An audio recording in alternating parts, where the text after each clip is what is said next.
Okay, I think we're live. Let's get the our background layer started. I've got this kind of seascape idea in mind. I can bring over the reference really quick to show you what I'm thinking here. Yeah. So I like this. I like these deep sea. Actually, that's not that deep. You can see the sunlight from above, but these kind of under the water shots, this wreckage.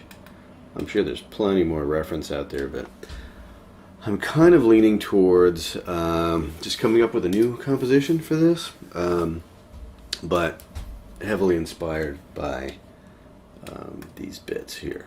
So I think that's where we're headed with this. I should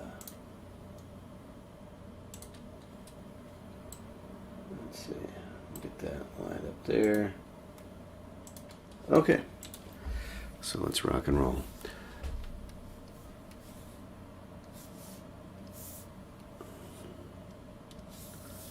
Alright, so I think I'll just start with that kind of off. Let me try to identify what that color actually is there. You know, it looks really warm, you know, but, you know, next to that blue, it could be a little deceptive what that color actually is. Because the blue in it, or rather the blue behind it is going to you know, push our perception of that tone.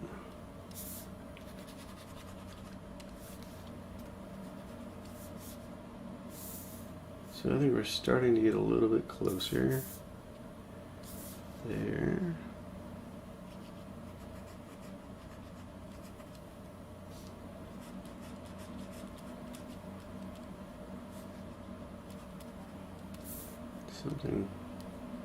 Something like that. This actually could push a lot farther over. Okay.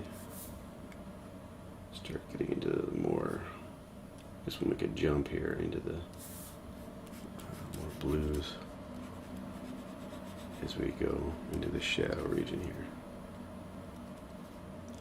So the idea with this, I just want to block this in really quick, just as a reference, and then we'll start playing with our own compositional ideas. But this is a topic that I don't really do that much. I've done a few underwater scenes, but it's not certainly not something comfortable for me. So I'm excited to kind of play with this and figure out what's going on, how this all works, you know, because your general ideas of light and objects receding into the background, you know, that is subject to different rules, it seems. So I want to play with this and figure out, see if we can figure that out. Alright, this right here, that is definitely too bright and a little desaturated. I want to bring it over. Heavier saturation here. And then it shifts as it moves towards that shadow. A little darker. It almost goes, yeah, it almost goes to this. It's like a muted gray, so I think we'll kind of move across the wheel. I think that's how we're going to have to do that. So we take this blue and we mix it with our orange tone there until we get a really close to gray. And we're just toning it whether it's going to be warm or cool. And then on this side, it actually looks like it shifts towards a green, just a little bit here. It's like, so if you had light coming from this, you know, above the water here, I think once we get some of that background in there, that might make a little more sense. So light's kind of hitting the water. I'm sure you get all this ambient light from the sky, and then sunlight, which is giving us this area right here. And it looks like there's a shadow cast on it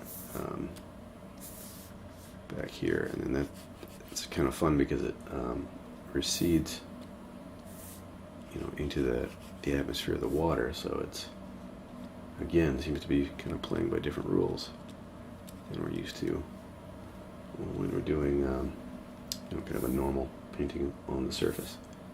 Right. And then I think back here, I'll mute these. It's not, frankly, not quite muted enough, and I think it's more in the, I think it's more on the cool side than the warm side when we get back that far. It's just a skosh darker than our background. It's really subtle.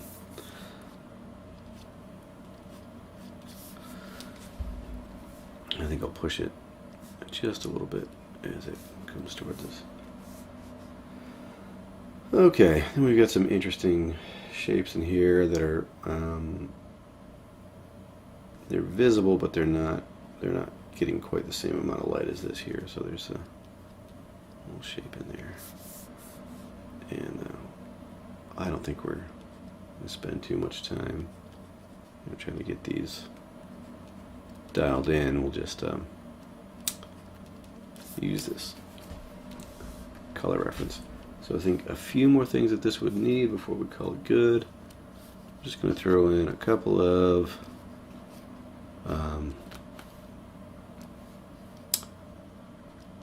you know, form indicators that there's you know, some rigging or something up here that kind of kept its shape, but we're gonna blend all those in. And the reason that I want to do these, even though I don't think it's necessary to get into the details when you're doing a study, but I'm noticing how the color decisions are based on, you know, how far back it is in this deep water atmosphere, how you know, how deep into shadow it is. It's like a pretty soft diffused shadow, and so this kind of, you know, it's hard where it meets, but then it softens up as it travels away. So I'm looking at these value changes and these tonal warm and cool changes, and I want to make sure that I'm gaining some understanding of how that's working. I have a hunch that this is really warmed up in here. I have a hunch that that's kind of you know, just some editing by the photographer to make that pop a little bit. So be careful with that. I'm not sure that that's kind of a true representation of how the light is working there.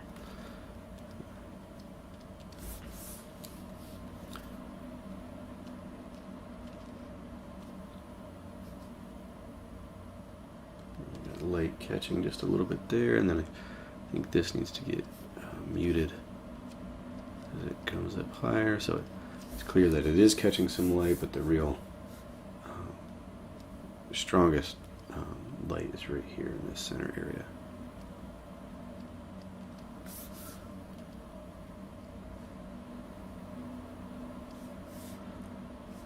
And then there's a couple of details that come around. grab this value, push those a little bit up, and push these shadows farther back.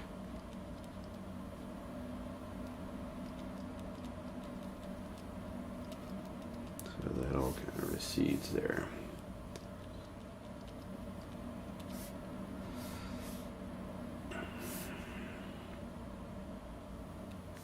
And I think this background here could just use a little bit of mixing to get that.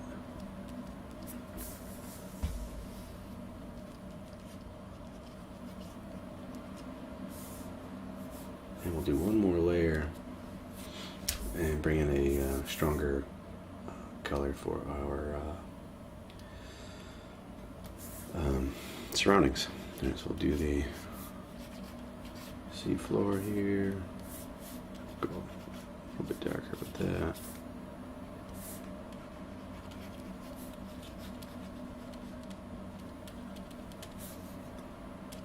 And then this will pick up some color as it darkens and recedes in space.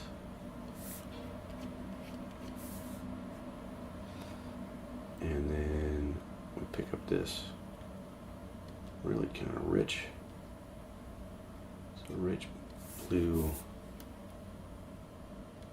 in here.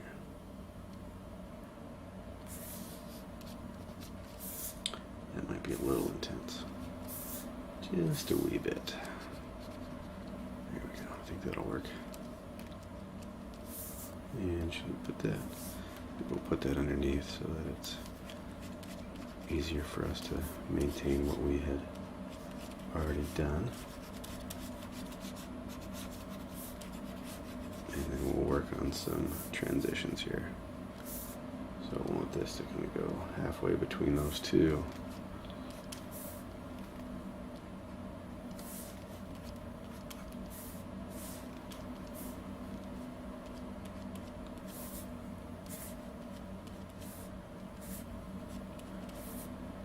Just kind of managing the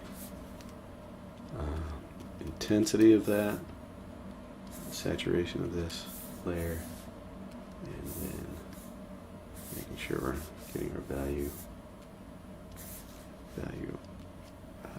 accurate.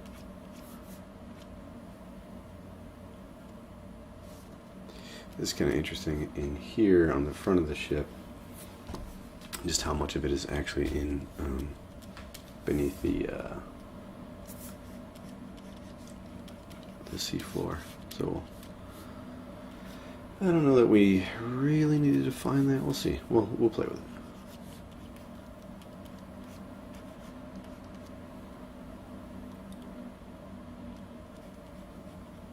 And get some more kind of grays in here, and I think this can come up and just kind of inch its way over. I'm going to shift the hue and lower the saturation. And then I'm going to start fading these together.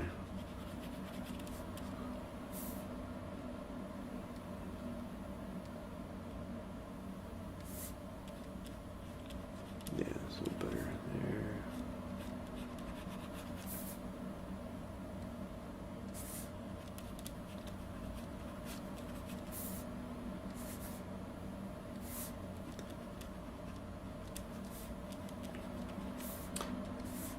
And you know, we could work with a softer brush for sure. I do find this kind of fun to decide, you know, what color you want, and you know, just work it in with a degree of confidence that you know you've picked the color that you need, and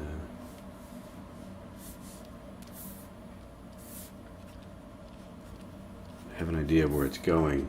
There's a I think there is some value to letting the paints mix, and letting that kind of dictate the color transitions and so forth. But that's more, I think, exploratory. And I'm finding it useful to study this a little bit, consider why I'm seeing the color shifts that I'm seeing, and trying to be conscious of that.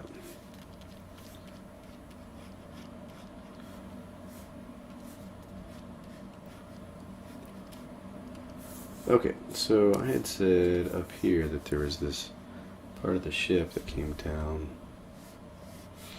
and actually, there's all these little fiddly bits and details on here, just barnacles or something, so that might be kind of fun to get those in there.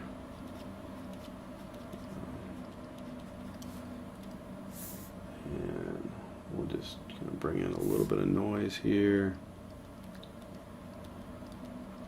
Have these areas, catching some light and casting shadows.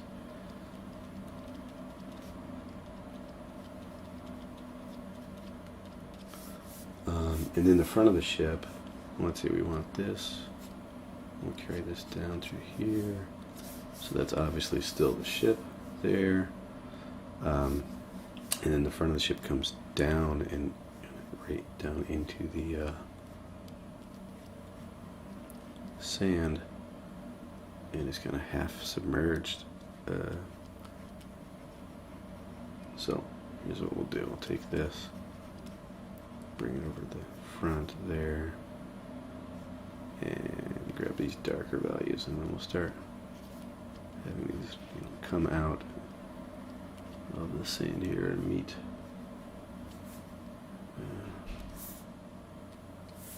meet these other action lines that we put in here. So I think we need to shift this over a little bit.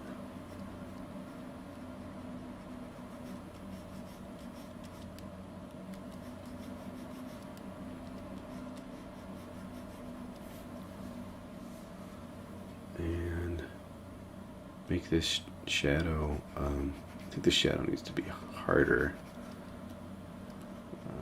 So we have a little transition there. There is soft light, just because light's being kind of reflected, bounced around. But seems like direct sunlight from up here. So here we have this shape is a little more defined. I'm going to bring this in a little bit tighter to the ship. And this comes in and out like that, and then meets with our little details there. And then we can bring in, we'll try to be a little subtle with these. We'll use this softer shadow. We'll just bring in some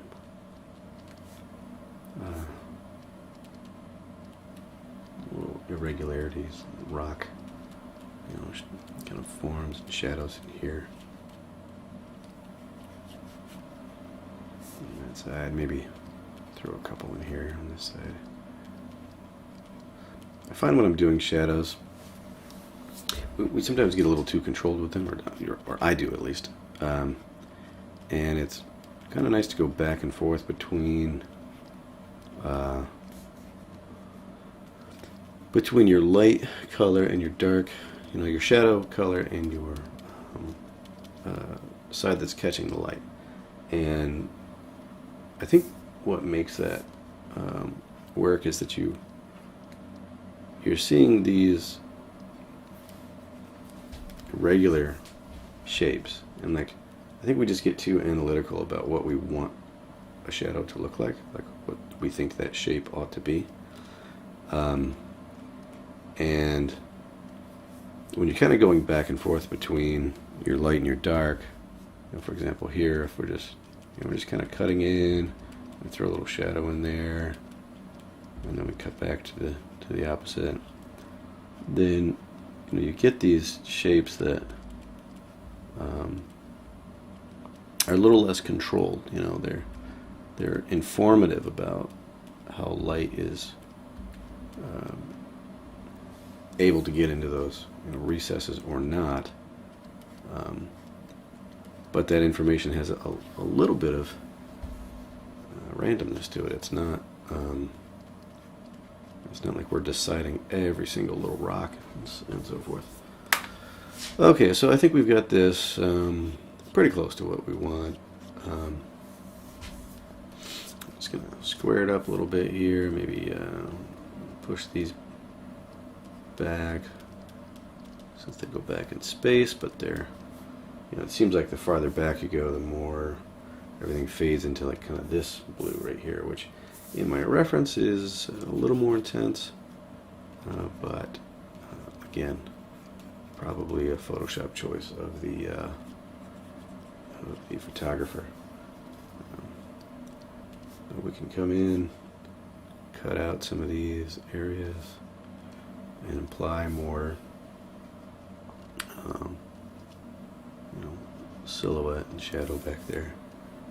And I want this to kind of be irregular here, so I'm either going to bring this out, so I could bring this light out so that that shadow isn't just one thick stroke of the same color, but that it kind of thins. It becomes thin right here, maybe it kind of disappears and then it picks back up as it comes down here, so that makes it a little more interesting to look at rather than just being one obvious brush stroke that's the same thickness like that, right?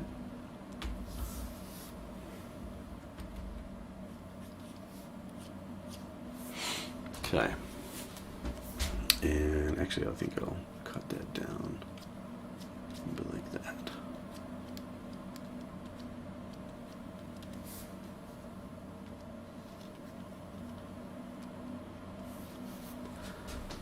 Okay, and may as well just do a little bit of trimming here.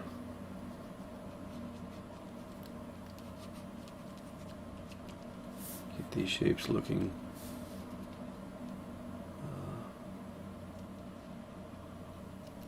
let's see how we want to do these. We want to make that a concave shape that you can see through. And you gotta put catch a little light there, maybe catch a little light on this side in order to do that. And then I think all of this could be kind of obscured, so it doesn't need to be so well defined there. Kind of lose that edge.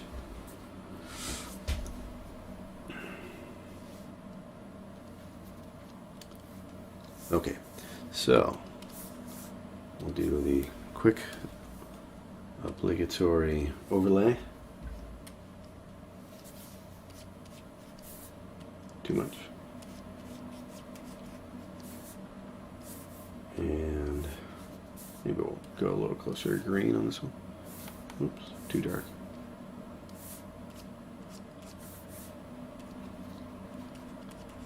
And this is just going to introduce some variation in tone and value. Push things up a little bit, and we'll bring in some shadows, push things back a little bit, the usual.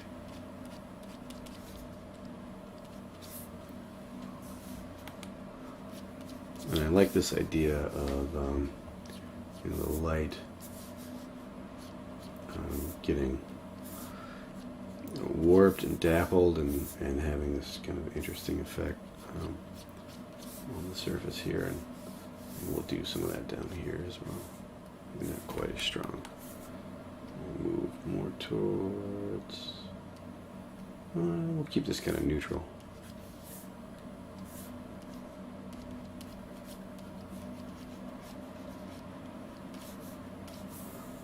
And we can shift it over towards our teals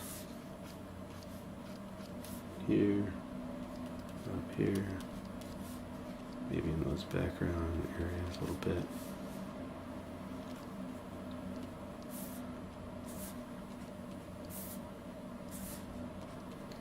I'm working with overlay. I talk about this a lot, so sorry if you're a regular here, but if you haven't heard it before, basically you're keeping this near middle gray. Above middle gray is going to give us some light, and then below middle gray is going to bring it down more into shadow. So I'm going to introduce a little bit of, I'll go more towards purple here. And I want to be careful not to be too saturated and not too dark, because it's going to push these shadows quite quickly. Which in this scene, I think what's making it work as far as being underwater is a lot of this obscurity. Things are in a very similar value range. Okay, I'll move this more towards green.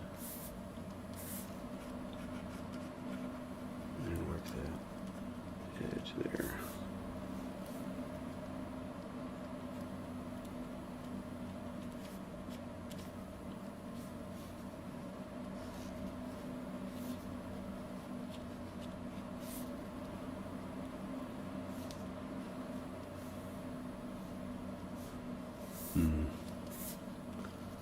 Yeah, I don't think that darkening up that space that's receding is really helping us at all. So I'm going to lighten that up.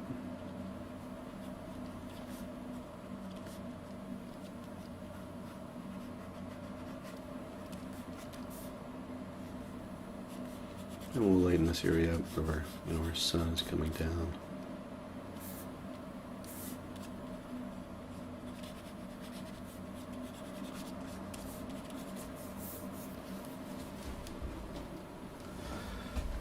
Okay, sometimes when I do this, it goes a little crazy. So I'm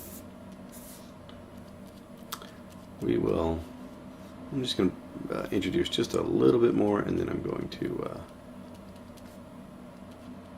check our opacity on this layer and see if bumping the effect down is beneficial or not.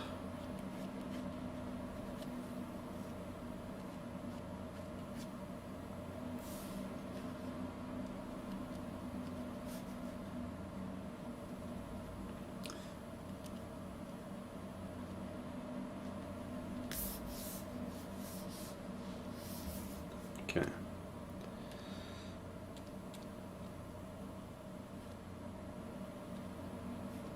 I like it. Do I like it enough to add even more of it? No. No, I don't think I did. Okay, maybe just a hair.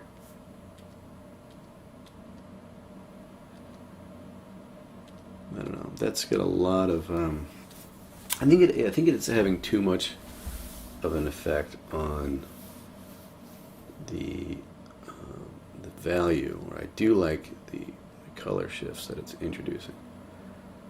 So you can do you can bring it in like so. We'll do M. Our marquee. Control Shift C. Control V. And then what we'll do is we'll hide that layer again. We'll take this one and we'll set this to. You can either do color or saturation.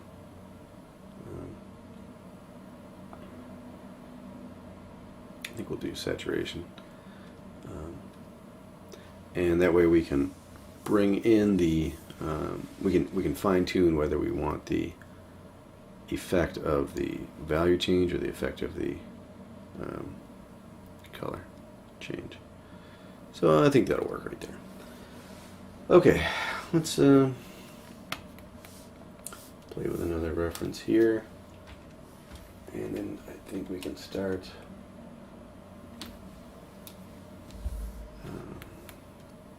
Setting up a scene. Actually, I think what I'll do is I will do Control G so all that is grouped. And we'll do a color balance in here. Just, we have to. We always do a color balance. It's tradition.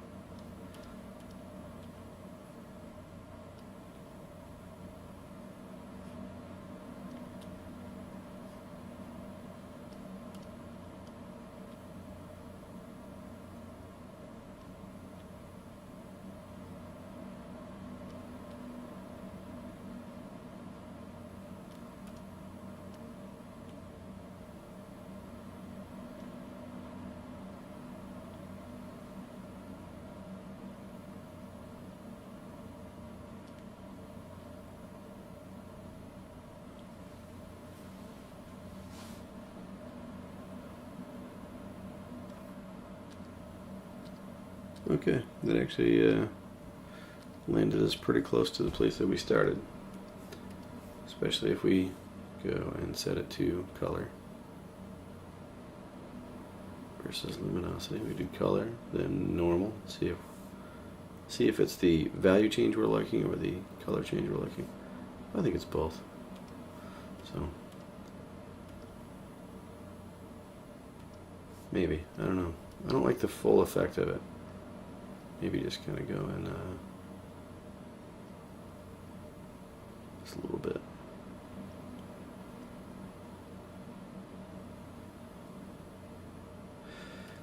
Okay, let's do the other one. Which, this next one I'm more interested in the perspective of the ship and how that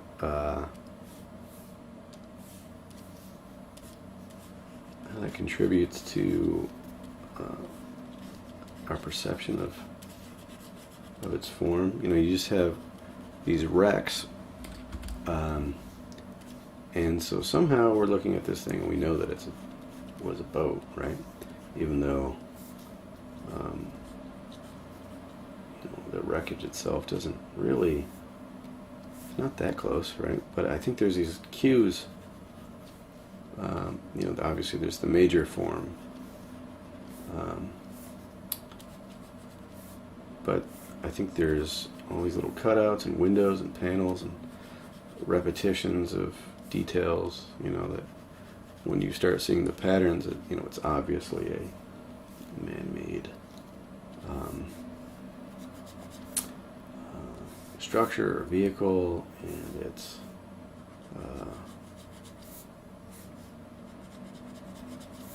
got these rhythms to it, you know, that give you cues as to how it's situated in space.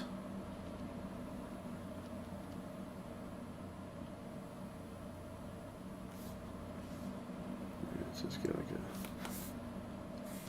hole here,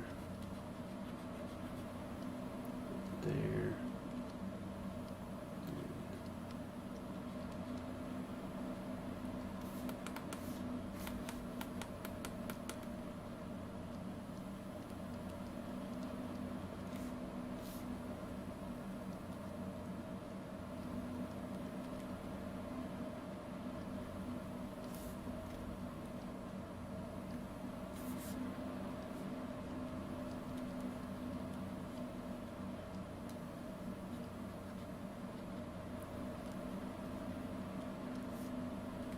And this is more almost purple in there.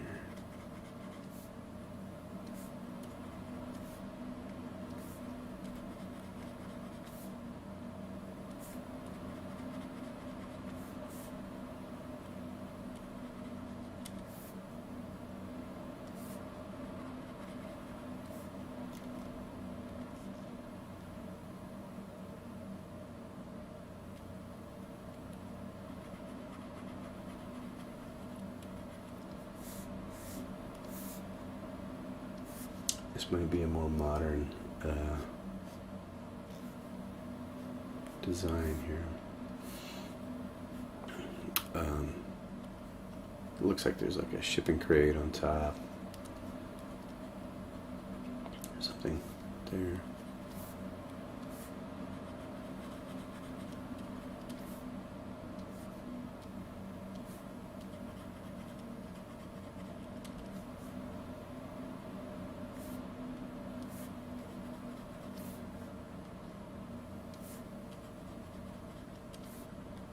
Still trying to get these dialed in. They're really kind of subtle in the reference. They don't make a huge value shift from shadow. You know, there's obviously a shadow there, but it just gets so low contrast.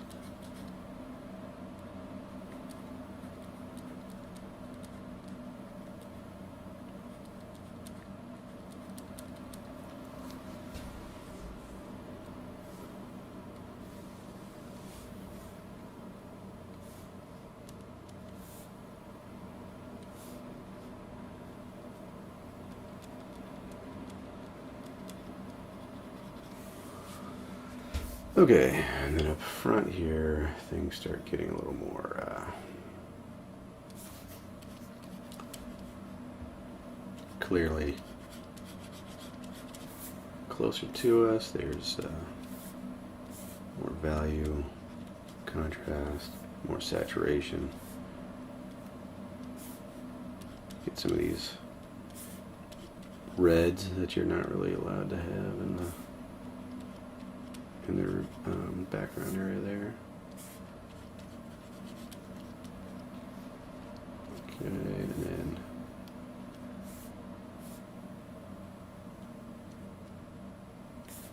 there's what looks like reflected light down here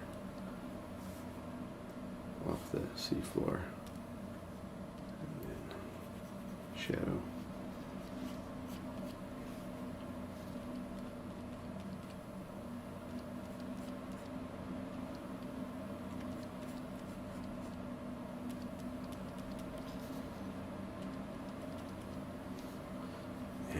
It's actually quite a bit darker up there, and does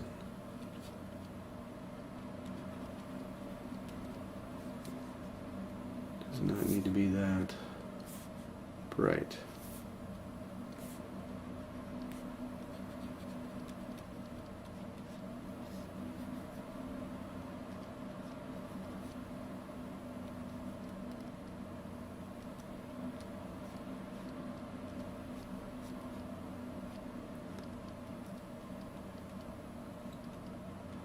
There's some interesting, plant growth and stuff coming up off of this. It's kind of cool. And that growth is actually a little more towards yellow.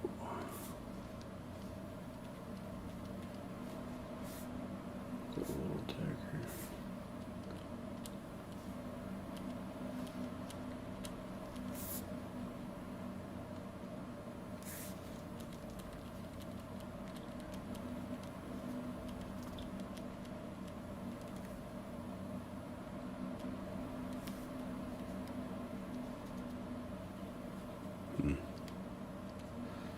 Looks like I got that this shape wrong back here.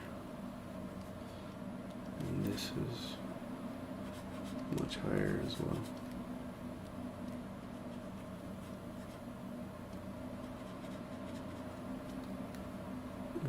Okay.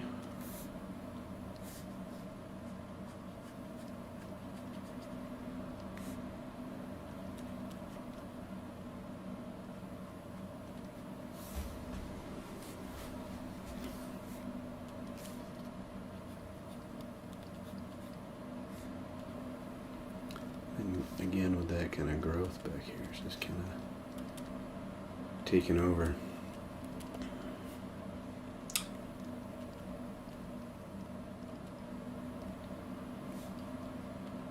I think we just need to imply just a little bit of structure that it's growing off of.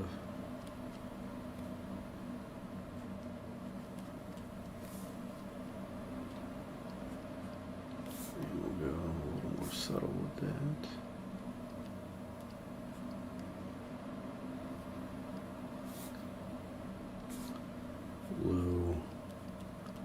Low value contrast back there. That's what we need.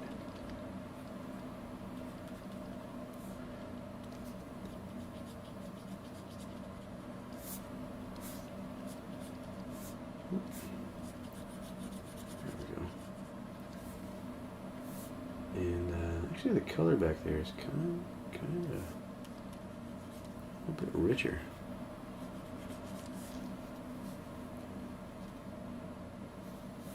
I'll do this as a new layer because this is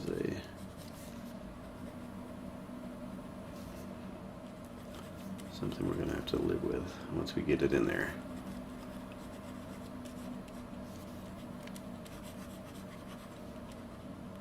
Okay. And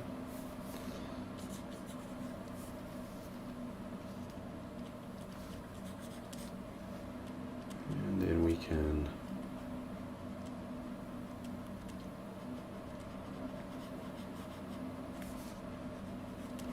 pin this layer so that we can just paint whatever we want over it, and it'll stick to the areas that we've already defined here. Okay, so we kind of use this a little bit to get to get some silhouette here, and we can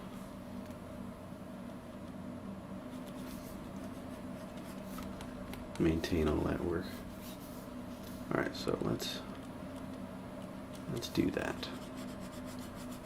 All right. Well, one more thing. Let me just get this in here, and then we'll get that shape going like that. All right. So now I'm going to increase the opacity or the saturation on these.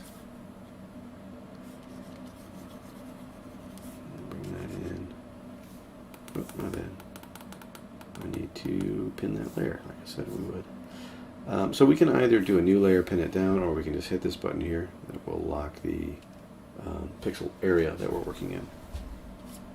So we'll bring that in, and it's good to just kind of paint right through. That's a really easy way to get a background looking like a background rather than blending too much into the into our object, because what it does is it gives you something to reference, right? If you're seeing this line go cut through here, then you kind of know, okay, that's a separate kind of space, different kind of a separate idea there than this object here. Okay, so let's see, we want to bring this up in value and lower in saturation. I want to be a little more subtle about that. I'll figure where that threshold is. I think that's probably it right there. And then fade that down.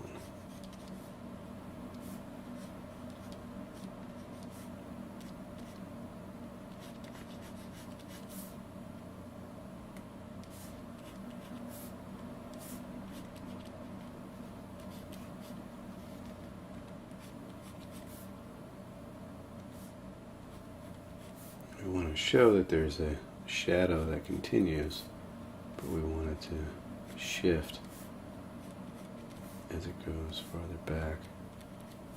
It becomes more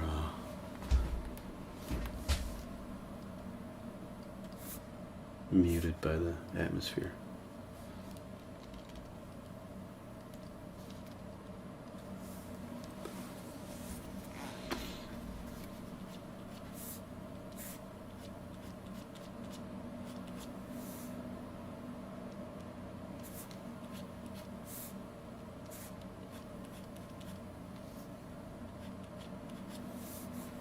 I'm just going to go to my smudge brush for this, and we'll start smudging in that value. I don't want to sample all layers, I just want this layer. This is going to allow us to just soften this up here.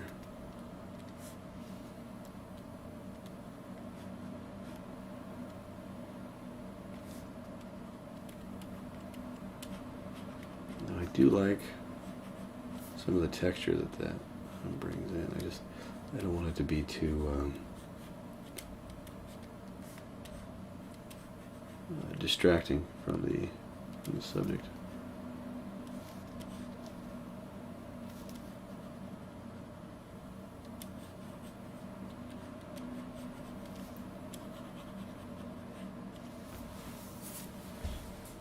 Okay.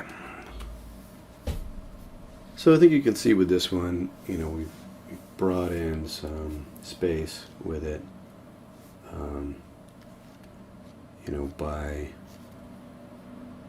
getting these receding lines, these repeating shapes, and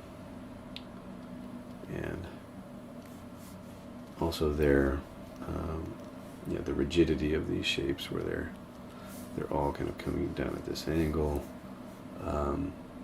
Obviously that's perspective, but we only needed a few of those cues to be able to show that this was at one point a very structural type of object, as opposed to, you know, very organic. And because it has all of these organic elements on it, you know, that's something I wanted to make sure that we were understanding why and how we were getting those two kind of reads on it. Alright, so I'm just going to throw in a little bit of this texture in here, these barnacles and stuff. Should probably have these be different, you know, values. So I should be adjusting this as I go, but maybe getting a little lazy here.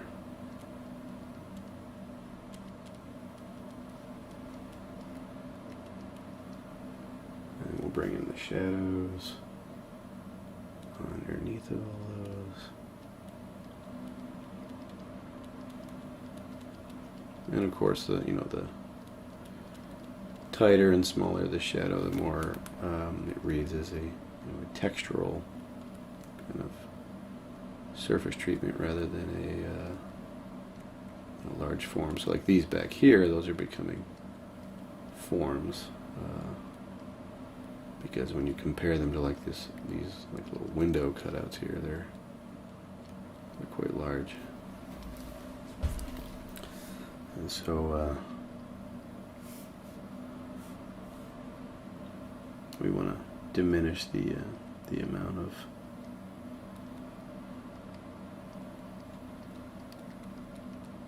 the size of the shadow that we're giving those things back there, because they are more textural.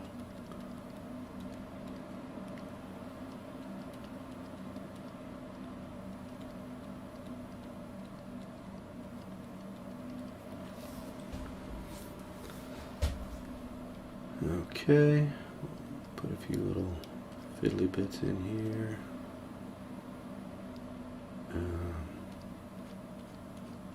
Some of these guys hanging out there.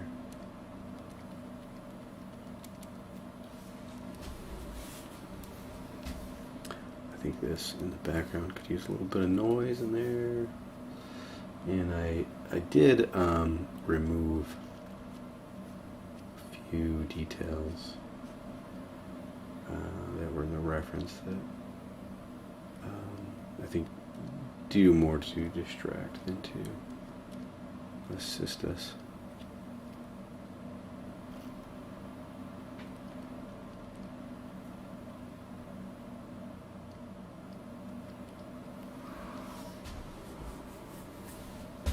Let's see, I actually kind of like that being rough there. Let's see, I'm going to take this and just kind of have this stuff growing on the old railing there. Just a happy little sea moss, sea creature. What do you call that? Seaweed? Yeah, there you go. Happy little seaweed there taking over this sunken ship.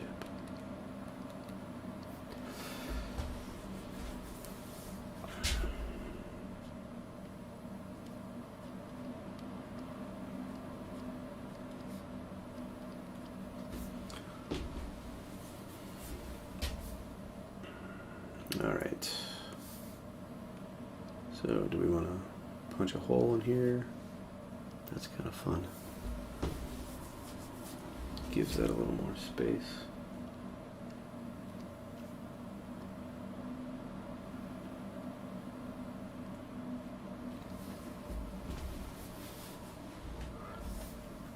Okay, maybe one right here.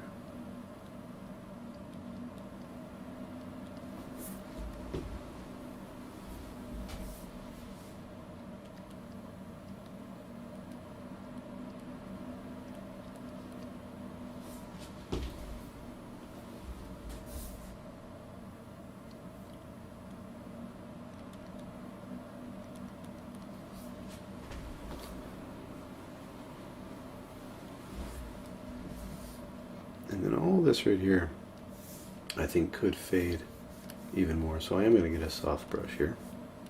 So far we've been working with all hard brushes here. But I'm just going to start to feather this in so that it really fades out here.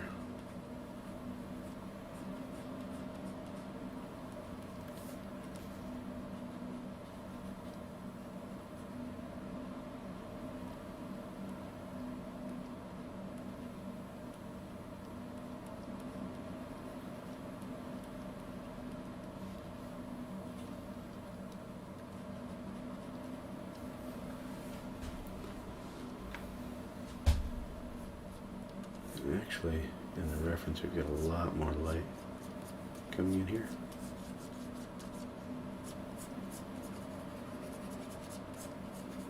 It's kind of, bouncing in the, particles in the water, picking up a lot of that atmosphere, obscuring that background.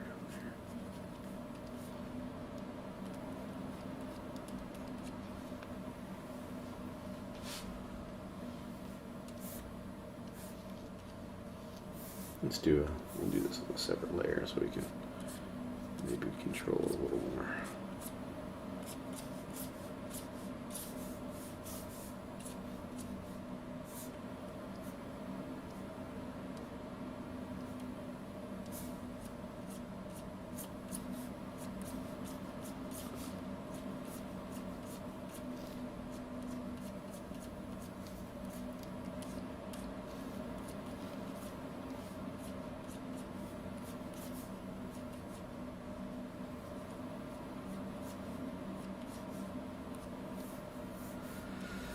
And just cut that right out up there.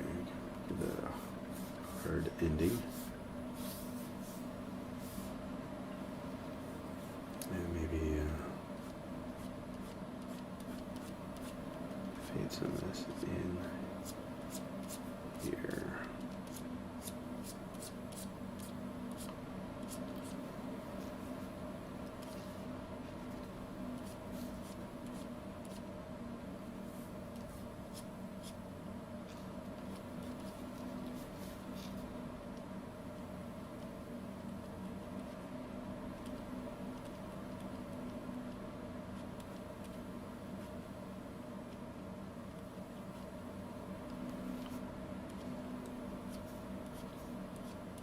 We'll see if that was a bad decision or not, to bring that kind of bluish light onto that rail.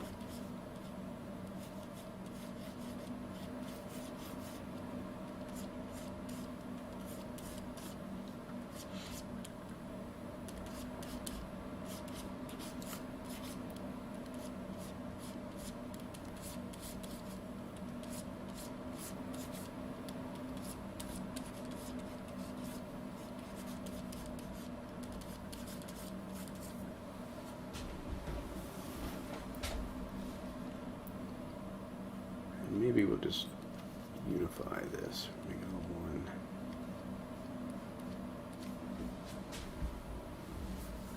one thing there so that there isn't this like pinch between the sand and the ship. We'll just have it just butt right up against it.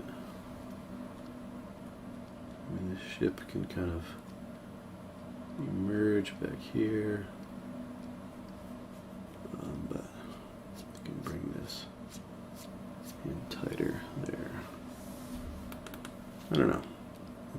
deviating from the reference, but I kind of like it. And then we'll soften this out.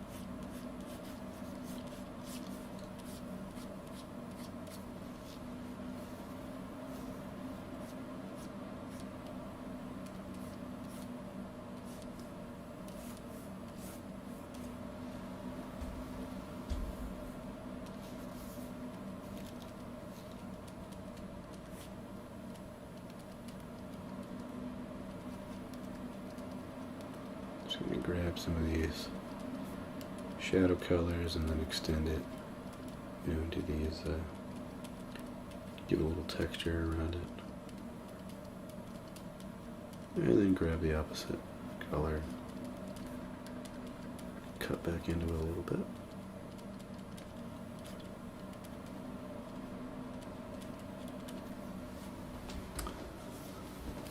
Okay.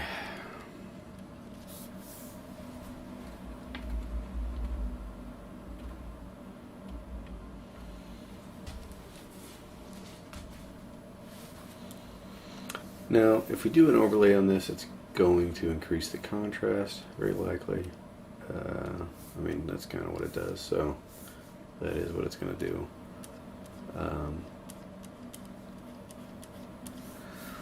We'll see how much we do or don't like that.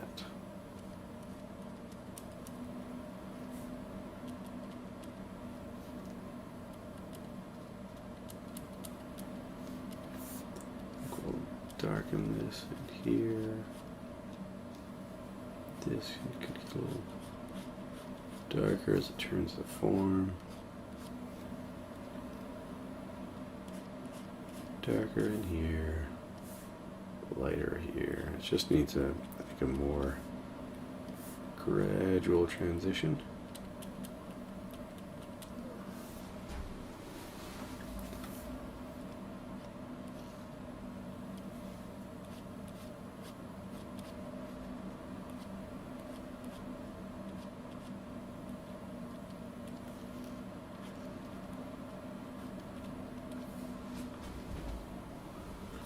And then this line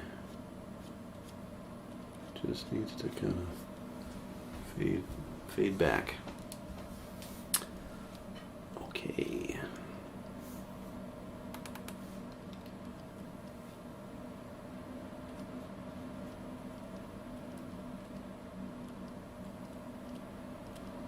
Introduce a little bit of darker value in here. Push this forward.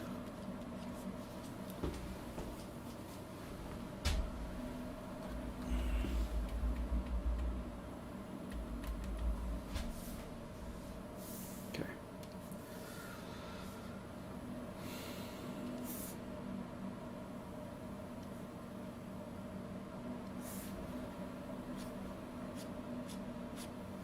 I'm just going to bring in a little bit of color transition from the shadow to the light.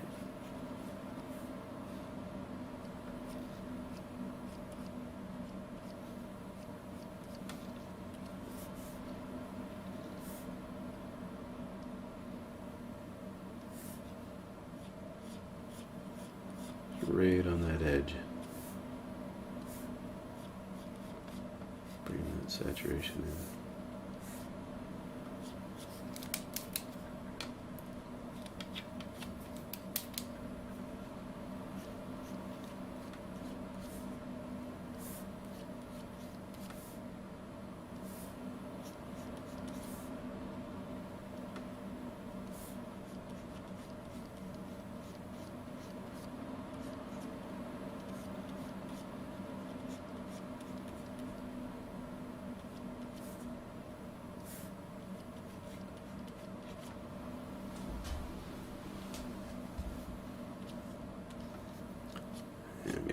shape this a little more.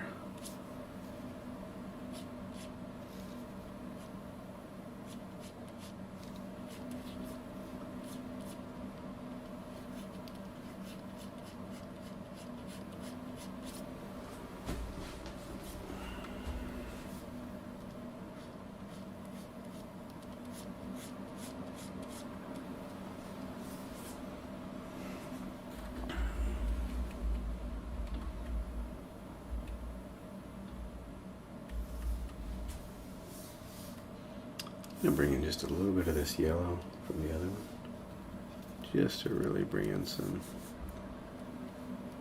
see, like a yellow ochre, greenish type thing, just to bring in these little pops that will give us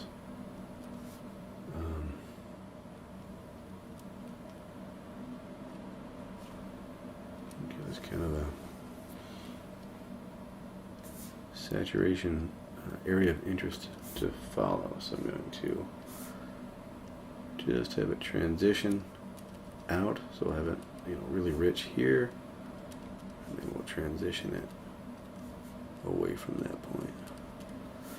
So we could have it maybe shift a little more yellow or a little more orange maybe over here.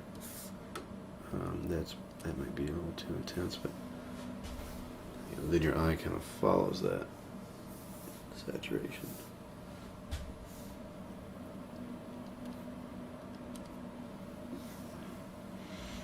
If your eye is doing what we're hoping it will do.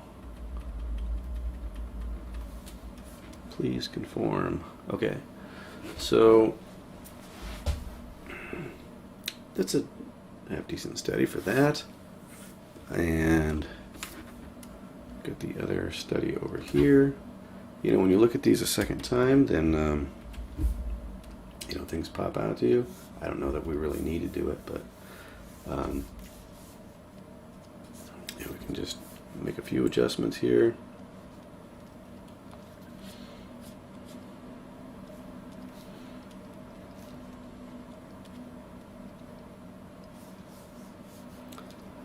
And I'm just trying to push this a little bit further. One thing I noticed when I was doing the study, I only played with it just a little bit because I didn't want to get too caught up with it, but there were all these little details, these little cuts and so forth in the shape of the ship. And just for the record, I'm no longer looking at the reference. We're just kind of looking at this and thinking, how does this, how do we communicate this a little better? And so, what I'm seeing is these areas that, if you maybe cut out a little bit here and add these shapes, it gives us more of a cue for perspective. So obviously any kind of receding line is going to help with that, and then repetitive shapes. So if we have, like, say we've got like a little window right here, right, and let's make that real thin, and then maybe we bring it in here bigger, and then we bring it in here bigger. You know what I mean? And we can shift that color as it moves towards us, bluer as it goes back, a little more subdued, right? And then we make sure we get that shape. It's constricting more as it goes farther back, kind of opening up and getting wider as it comes towards us. Those are little ways that we can just get a little bit more mileage out of the perspective there. In fact, some receding lines here might strengthen that even more.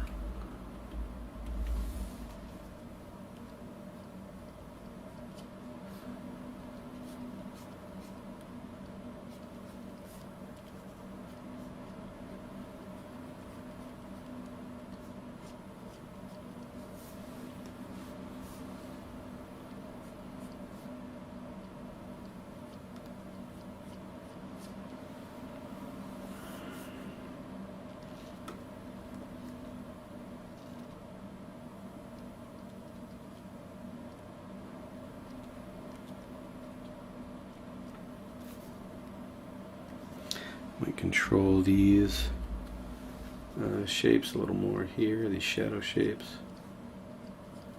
Oh, so they're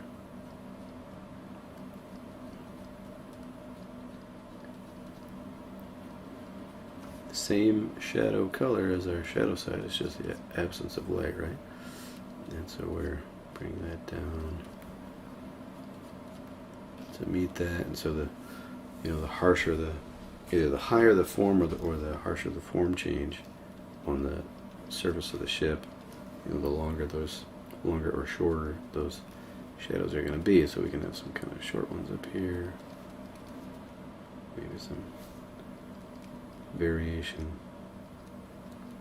you know, so that's an uneven you know, distribution of barnacles and sea life on that.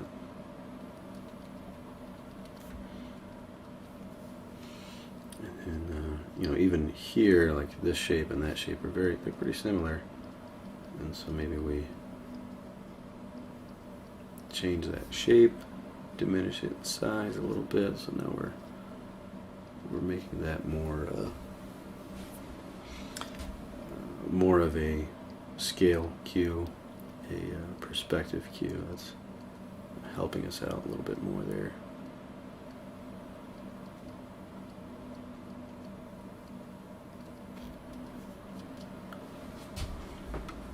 Let me zoom out here. Maybe add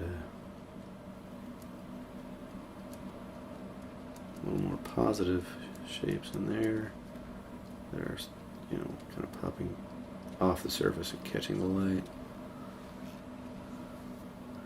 I don't know. I might be going a little too overboard on this, but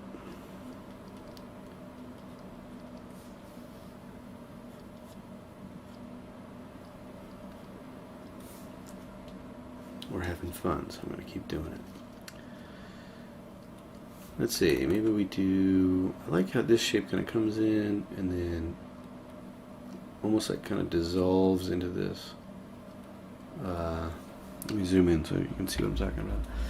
Dissolves into a, maybe just this big growth of sea life here, but it's clearly following a form that had been there before, you know, up the rail kind of thing. Same here, maybe we have these hanging off the rail, or even, you know, kind of growing up like this. You know, this is the ocean. Weird things happen. Okay, so do we want to transfer some of these ideas over and see if we can come up with a interesting composition that is unique, you know, that we're not just copying a reference. I don't know, the side of me that just wants to turn my brain off and render is you know, just looking at this thing, trying to make it work more and more. But yeah, I think I think that's sufficient for a study, and I'll move on. Let me come back to my reference and see how much I messed with this. Definitely the shape is way different. So I'll just do a new layer and just real quick without getting into it. I'm just gonna be a little irreverent with what we did here before and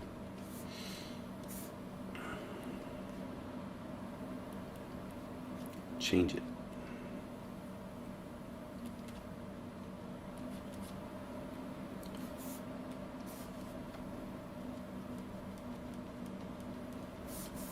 That's kind of the new contour that I want for the ship. I'm going to zoom in so you guys can see what I'm doing here. I'm going to bring in just a few bits of desaturated areas here, and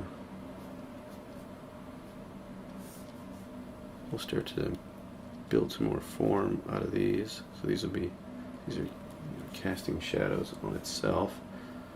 And there's this little deck area up here, and another set of rails. More perspective cues.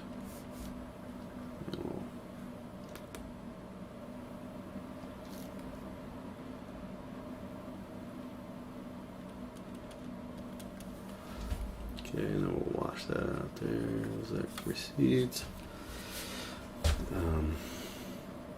Let's see what else we got. More of this here.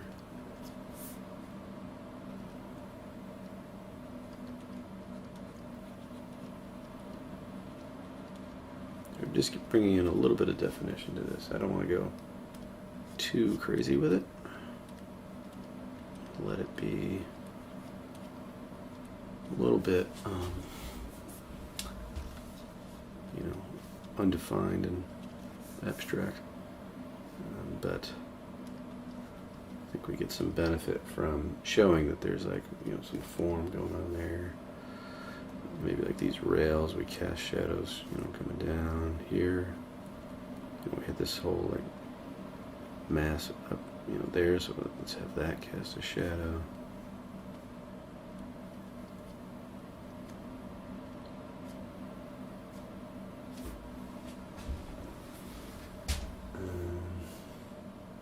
Oh yeah, let's finish what we started here before I get too distracted.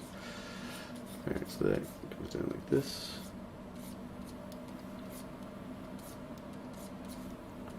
And gets reshaped like that.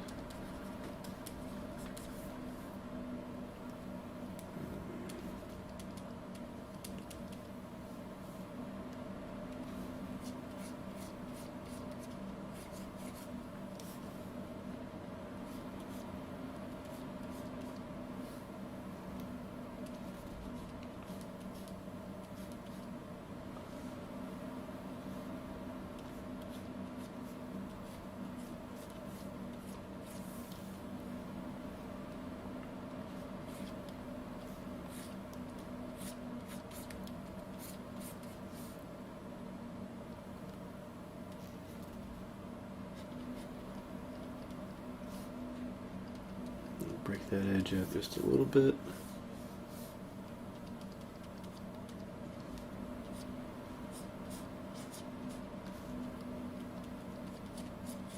Again, with hard and soft edges, we're kind of allowing that to get lost as an edge.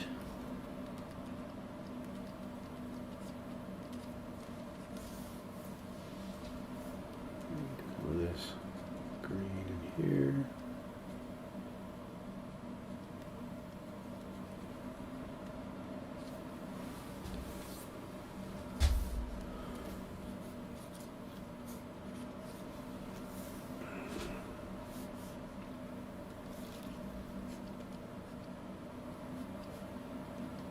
And I think if we get some of these angles in, we're showing more of this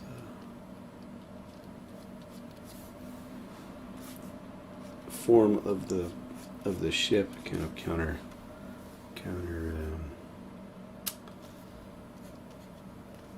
counterbalancing the floor plane.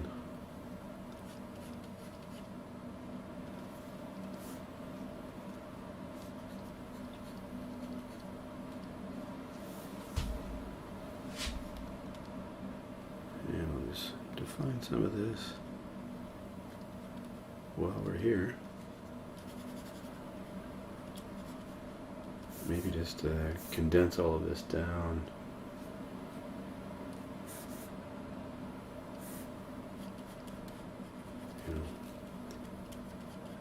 Less noise and less pretend information and just simplify it. That's right, I said pretend information.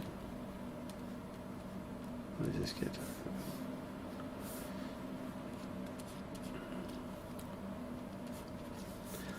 I enjoy, having things abstract, getting a lot of kind of free texture and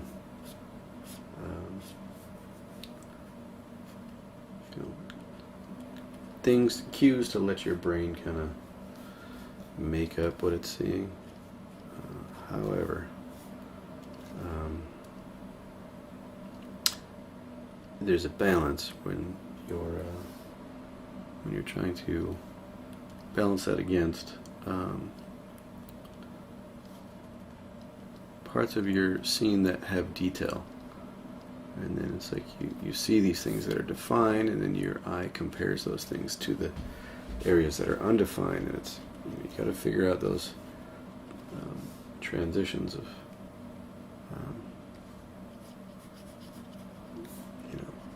loose area and tight areas, and I've mentioned it before as far as using your edge control, the hard edge. You kind of get into this territory of needing to have everything neatly sorted out and defined, whereas soft edges, you can kind of obscure things, and it's it gets lost. So lost and found edges, and that's an important thing to bear in mind with your work.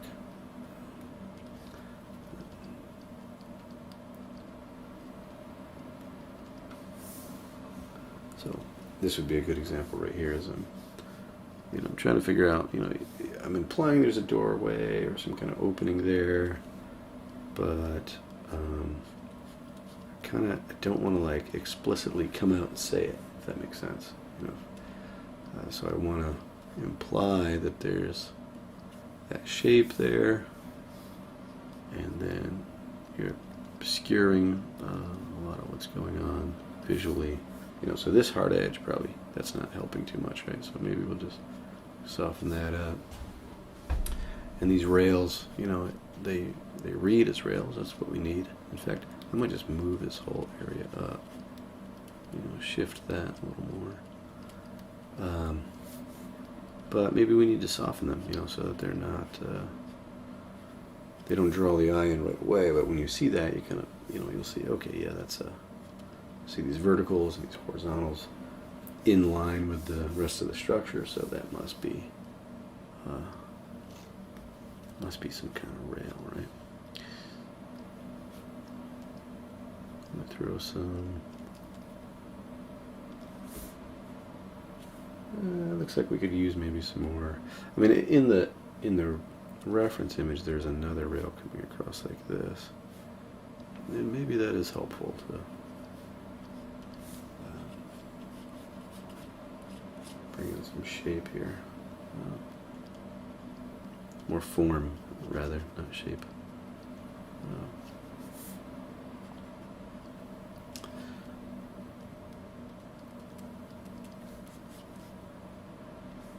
And there's these little bits of light from another, if this rail picks up, actually it comes down, and there's just little areas over here that are just catching little bits. So we'll put those in.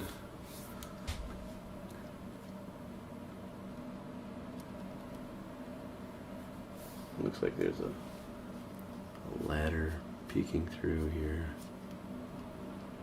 Just imply that a little bit there. Yeah. Okay. Probably went way farther with that than I intended to. Just wanted to make a little adjustment to the bottom of the ship. I thought it was kind of it was the wrong shape. You know, it just was not feeling quite right in terms of the perspective on it.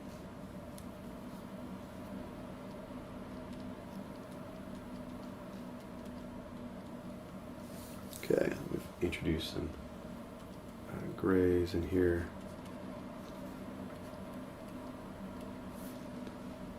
And that'll be a nice play, you know, against the other more saturated colors.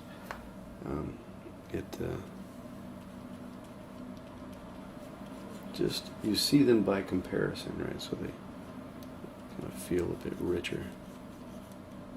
And then I'm going to cool all this down here. Maybe.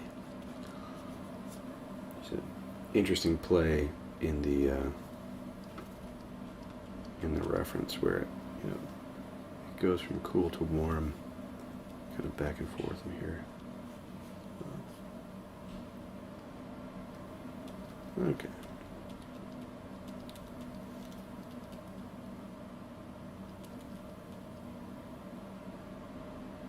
And I think I'm just going to curve that up so that it looks, you know, the shape of that shadow could be a little more informative, you know, tighter where it meets, and then it kind of loosens up as it comes over here. Gets farther away from the object that's casting the shadow.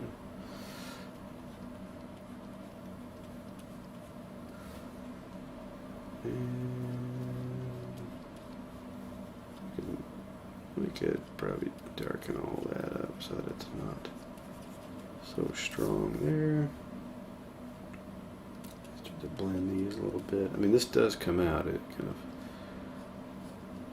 looks like the shape maybe comes up and around like this. But we'll smooth these out a little bit here.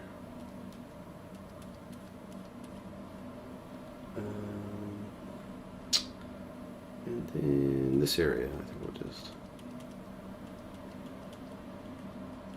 work on that ground floor plane where it meets. And actually, I think I'm happy with that study right there.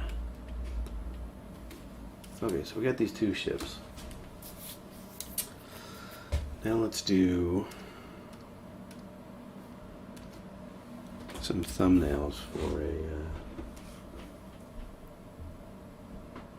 for our own rendition of what we'd like to see. So I'm going to pick a shadow color. We'll go with this kind of light here. So I'm going to bring in some light. I'm thinking we'll have a little bit more of a canyon, maybe. And the ship is maybe casting a shadow on top of. I want to play with this a little bit here. Maybe it's in parts. Right? I'm going to go a little less saturated with that so I can just feel like it's a little distracting.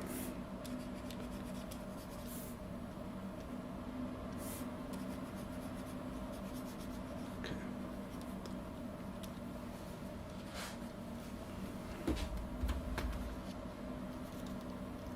Let's see, do we want this?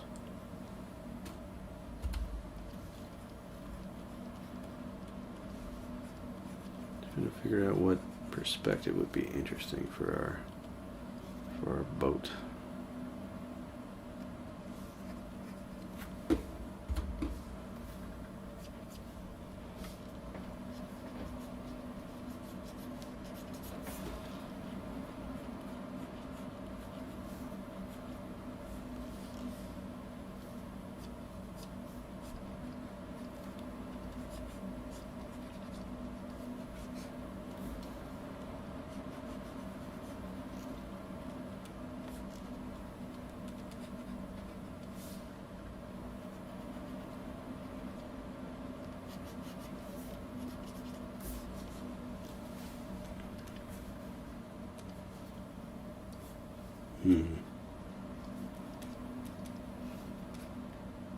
I like this idea that it's you know, kind of not just resting on the bottom, but there's, you know, form, some kind of ridge here that it's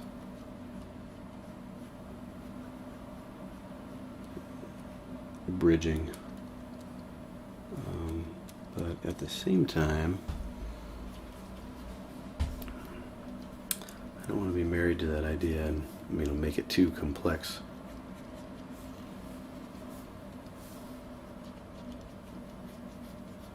We also don't have to have the ship, you know, sitting vertically. You would imagine that it would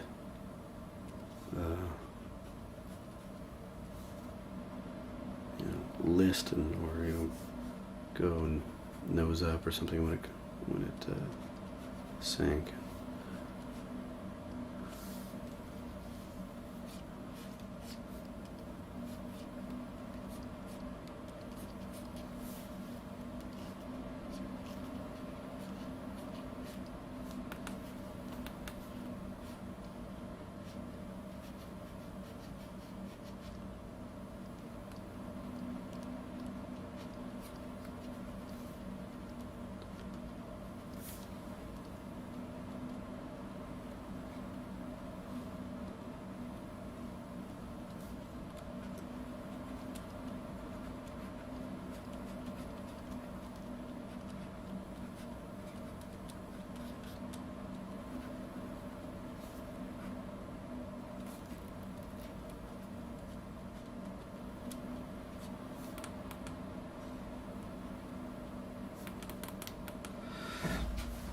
Making that look a little bit too much like a tree. Too used to doing landscapes.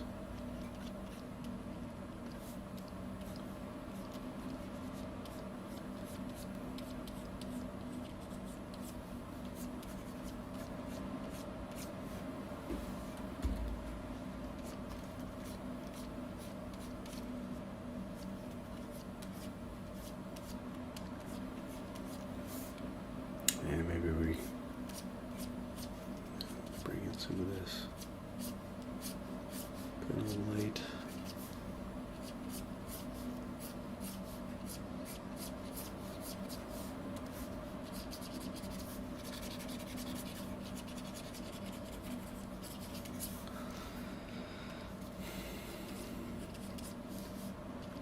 Okay.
I want to be careful, you know, as I'm, you know, adding in these little bits of light and stuff, that I am not. You can really make the forms feel cartoon quickly by just giving them more thickness than they should have. You know, if the edge of that light is catching too much light, then it's you know, it's kind of implying that that is an area that's kind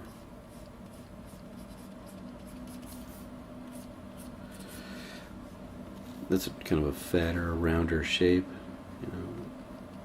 So I want to be careful with that.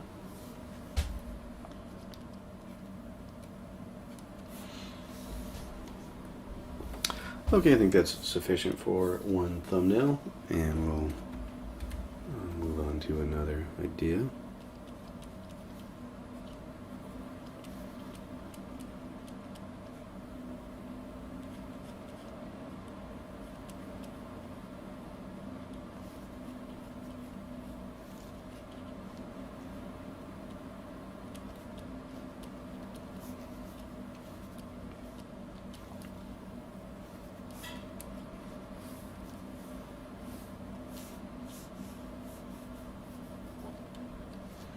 So with this one, I'm thinking maybe we're looking off the shelf here. So we've got our ship here, and then just kind of nothingness as we look off this way, and we'll try to get this perspective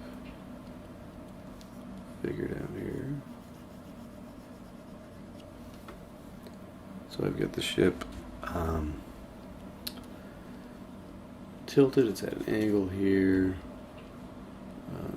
Maybe there's like a tower or something. Let me actually just fill in this background. And then we're going to go into this kind of deeper blue here. I want this to, not sure if this is going to work, but I like this idea of it fading down to this almost ominous, you know, like you can't see the bottom.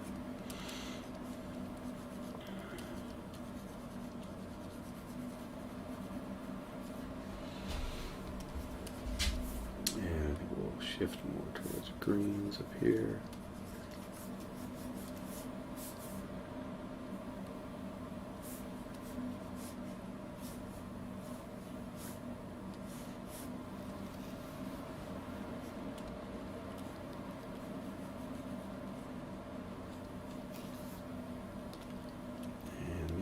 This to kind of drop off. I don't know. This is why we're here. Thumbnailing.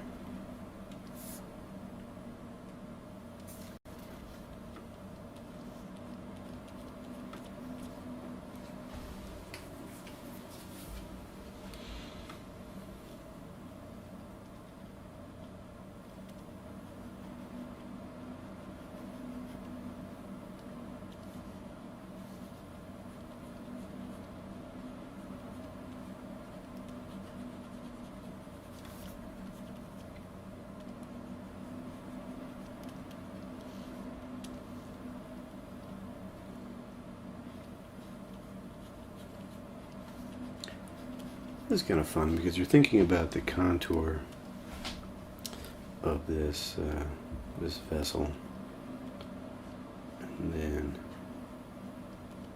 you're giving it that. I want to call it a list, but you wouldn't call it a list if it's you know, on the reef. It's kind of just the angle at rest, right? And then you're playing with your perspective. It's just a lot to play with at one time.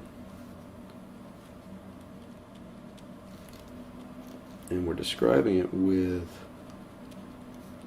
light, right? So that's also kind of makes it fun. We're describing this form based on the direction of the light, direction of the shadow that's cast. This is probably why most people just draw first, you know, decide whether or not that's an interesting angle before you commit to it.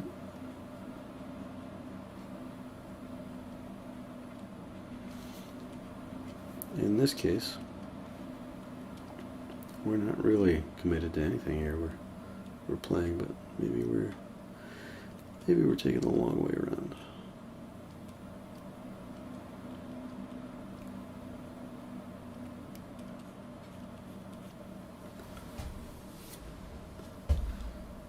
Yeah, I definitely think this could be, let's see, the angle could be harsher. So these need to be more like this.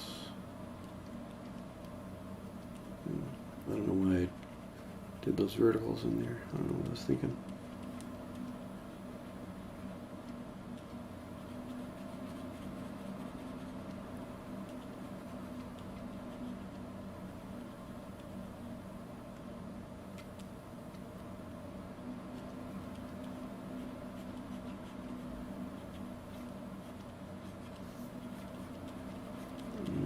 Bring it out. Oh, let's try bringing it right out to here.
Alright, if there's any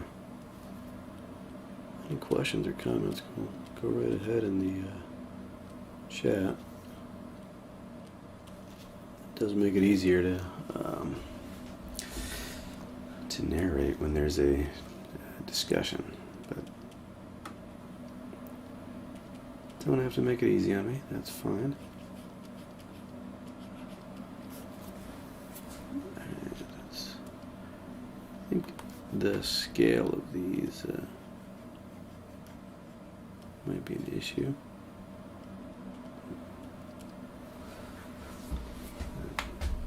I do like this idea of the edge of the reef.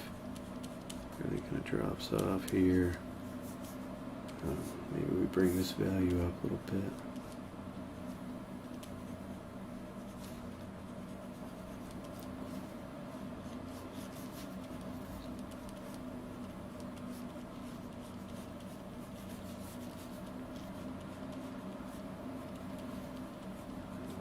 Though, don't have any reference for the reef. That probably would be a good idea.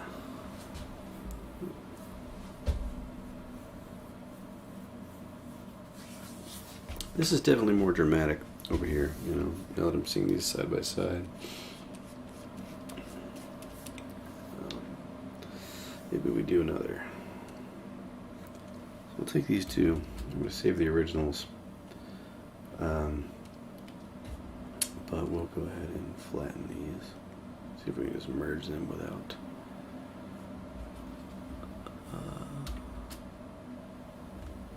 without too much funkiness going on. Do Control Shift C, Control V, and we'll do the same thing over here. Let's get it.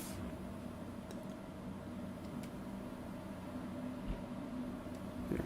Control Shift C, Control V, and we'll hide those. So then we've got these two. And I'm going to resize them, so I'm going to change them to smart objects first, so that if I want to move them around, make them bigger, whatever, I can do that. And same thing here. We'll just take these two, Control Shift C, Control V, and then the same thing here. And this, actually, I think I'll do another version of it. I mean, I'll save what I've got here. But we'll take that, and I think, you know, just looking away from it for a second and coming back, it makes sense. Okay, if we took this and let me go to my move tool, hold Alt, move that up there, and then if we extended this, so we cut this off here, and then we extend this portion out, you know, now it's far more interesting to me, because it's more about what's out there than, you know, what's over here, right?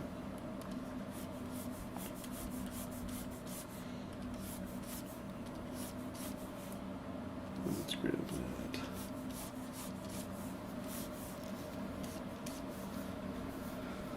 And don't have the same kind of lighting here. I'm kind of curious how we would want to light this. Do we want it, you know, coming down this way?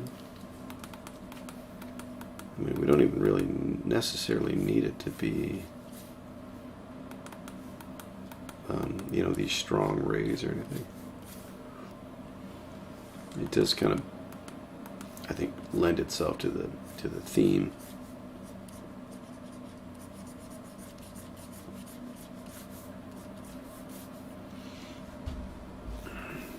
You know, then you can, you know, light all this here, little fiddly bits, right?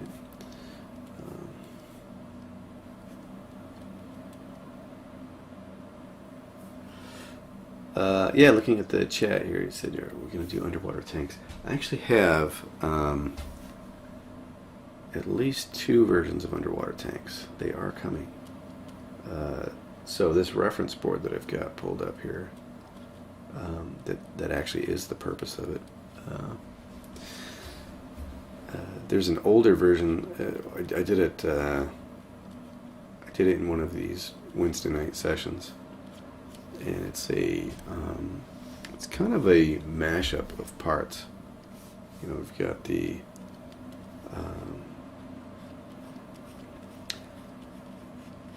back of like an old galleon, you know, as part of the turret, and then there's I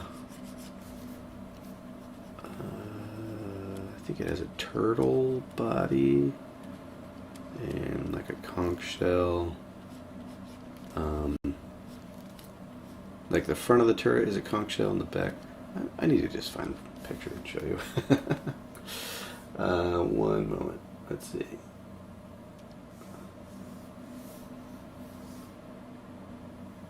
Be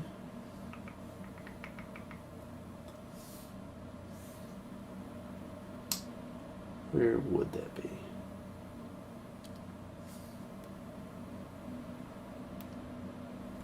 Please hold.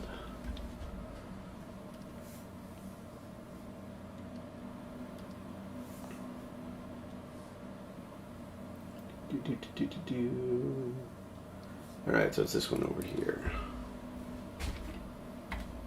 I don't know if this is going to show or not. Real quick, let me make sure I'm muted so I don't give myself a whole bunch of feedback.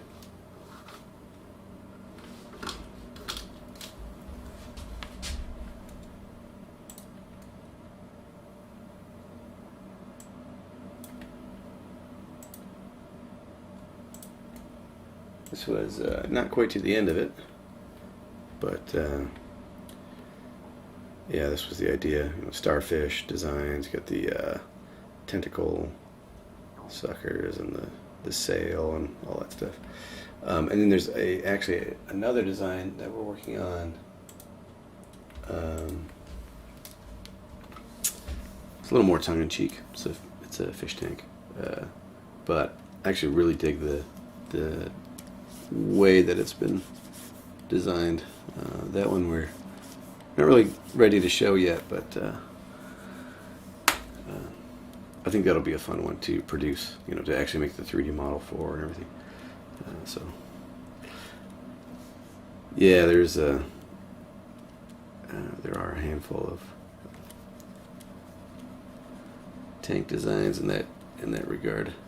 So for anybody wondering, if you're watching and you're wondering, why is he talking about tanks? I have a separate business. It's a artistic venture on these cute 3D tanks. So it's called Fantastic Tanks, and it's an exploration of a whole bunch of different ideas. But at the heart of it, they're like cute, satirical, and they are characters. And so there's a whole bunch of different tanks in that lineup. There's the 3 that are available for 3D models are the Puff Tank, which is kind of like a design off of the Sherman, and then but it's like super, you know, cutified. And then there's the Barn Tank, broadsides, and Brian. And Brian is like a depressed office worker tank. You know, it's like he wants to get out there and fight the war, but you know, he's got to file those reports. So those are the 3 that are available now, and then we have one that's coming soon. We've done the model for, done a test print of it, and so far everything's going well. But we want to be a little better about the way that we release them. You know, the first one, the Puff Tank, that was a proof of concept. You know, that was like getting into the 3D modeling and printing and understanding how the whole process works. And then Brian and the Barn were to really push that to a kind of a reproducible, like, you know, figuring out, okay, how do these things work together? You know, how do we go beyond like just a one-off and turn it into a series?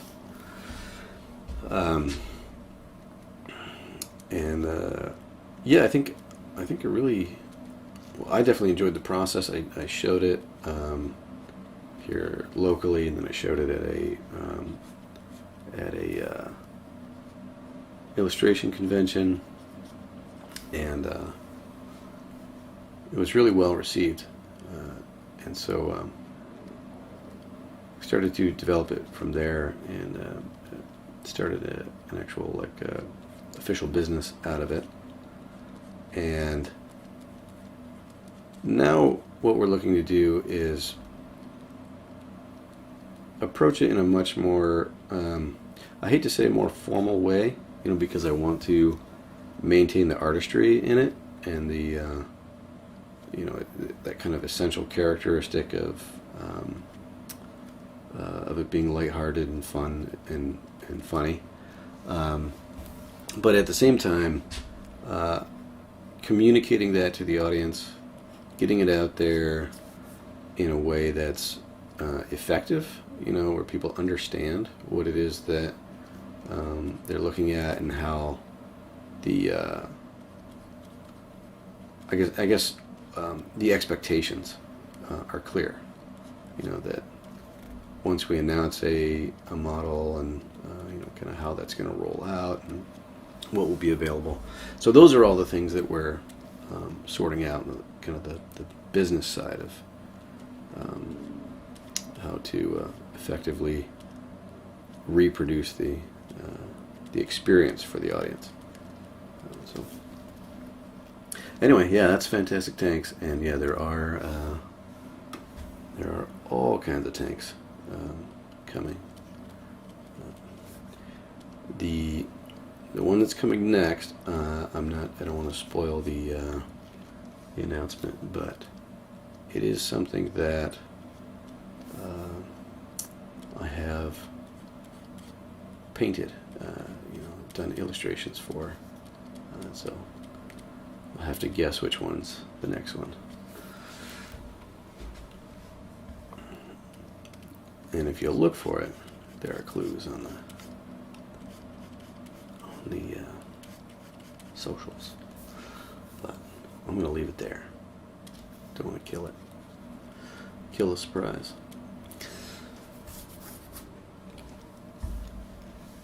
Okay, so I'm thinking maybe, you know, some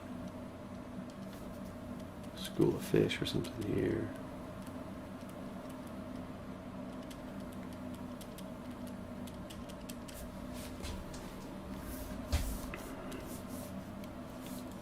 Maybe we cast some shadows off of those.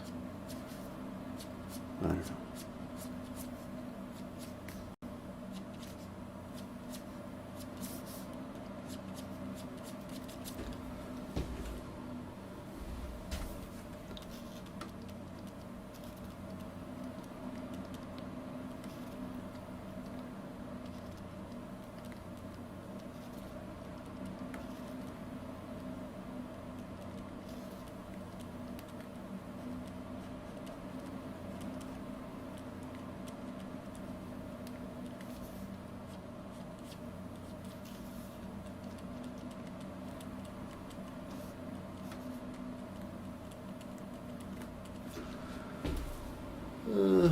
Yeah, it might be a little too heavy there, but still at this point we're figuring out what we even want here. Smooth these out. I don't think that needs a highlight there. And maybe by smooth it out, I mean just knock out the highlight ahead on that edge, and maybe we bring in more of a texture here on these.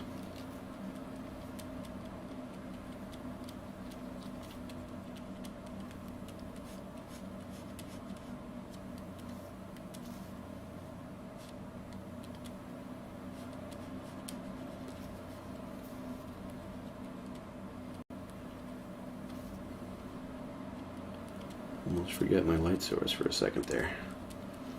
I got the light coming straight down, and then I'm illuminating it as if it was coming from this side. That's something to be aware of.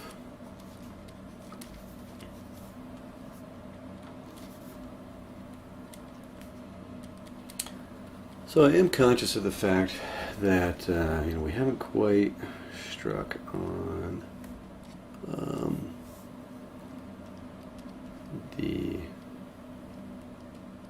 a winner for our own composition here, and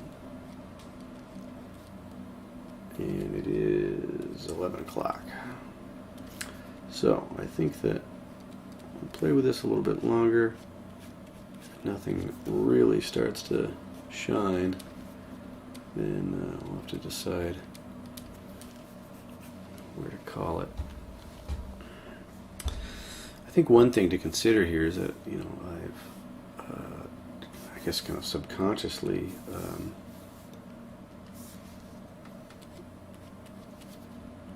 put this ship as darker, you know, when the floor is brighter. And obviously, I think because of the sand, but it is something to consider, you know, when thumbnailing, that you don't, you know, you're not really married to that. You know, you could you could change the read of this ship. You know, if this is like this one where it's like completely covered in some kind of plant life.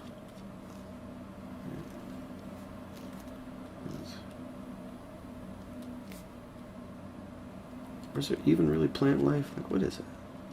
You know, I think some of that stuff in the ocean hasn't quite decided what it is. Or we haven't decided how to. Oh yeah, obviously we've decided how to categorize some things, but when it gets into that like fungus realm and into these weird plants that like seem to they just act in strange ways, you know, then I don't know. You know, is that some kind of sea creature, or is that a seaweed? We need a marine biologist. Gotta add it to our list of channel advisors. We got our horse people. Now we need marine biologists.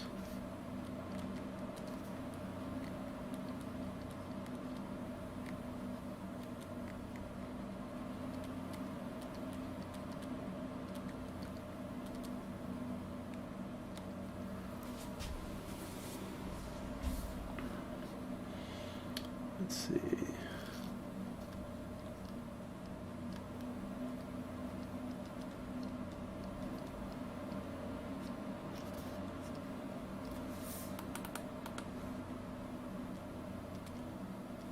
I do like how this one's like multi-tiered, you know, and I haven't really quite done that here. Like this could be, that could push a lot deeper down there by having these be like on a higher level.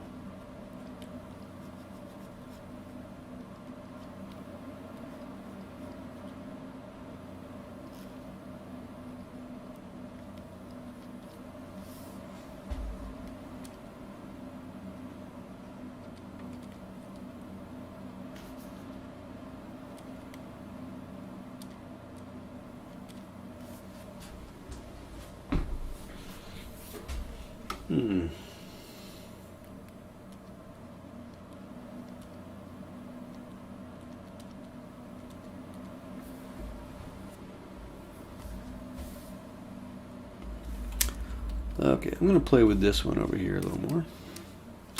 See if we can push that a little farther. And I will move it in order to do so, so that I'm not too influenced by it being, you know, next to the edge of the screen.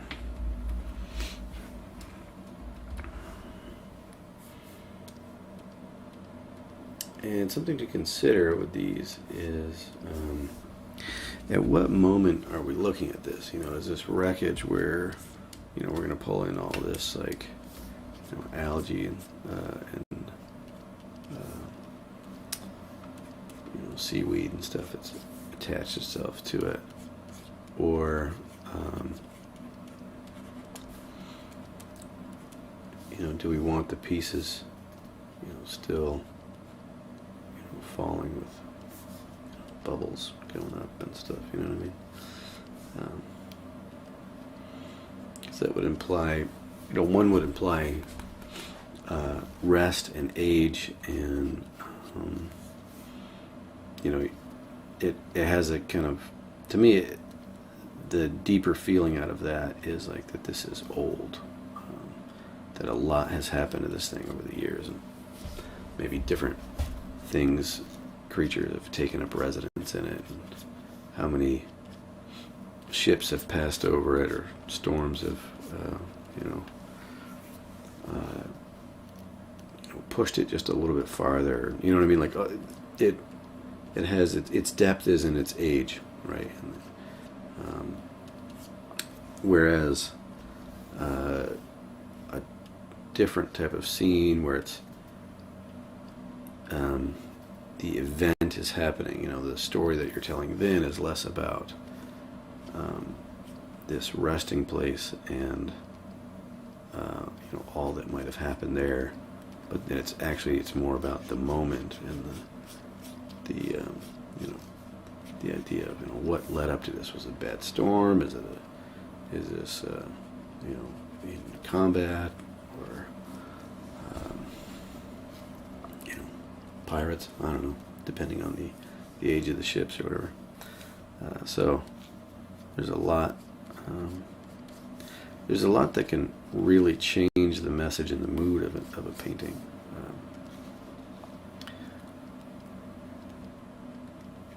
And if I turn my brain off, I usually end up trying to do both, and then neither works.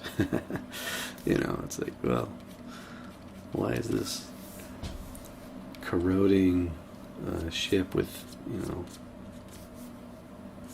sea life all over it, sinking, and, you know, bubbles coming up out of it? Doesn't make any sense.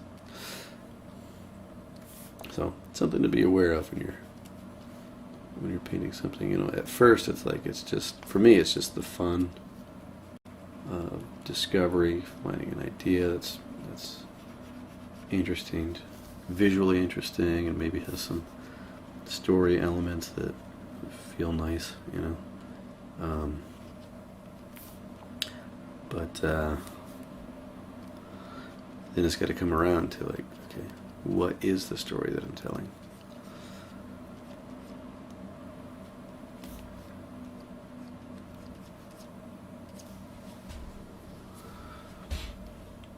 And I think, I don't want to jinx myself, because every time I say something definitive, then I in my mind I think, well, maybe we could try the alternative, and then you go the other way. But my leaning is much more towards the that kind of old, ancient feel, you know, like maybe a little more boring, you know, in terms of like in terms of action. Like, there, you know, you could have a shark in there, you could have some divers, and, you know, going down and discovering it, and then it could be more about discovery than it is about you know, perhaps that more kind of lonely feeling of, you know, no one knows that this is here. We get to have a sneak peek at it, but you know, it's alone at the bottom of the ocean and inaccessible.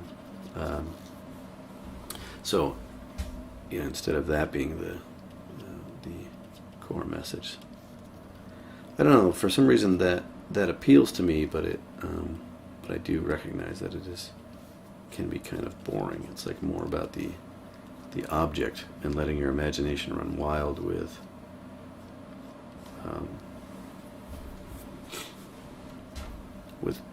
the possibilities of, you know, how that object came to be the way that it is. But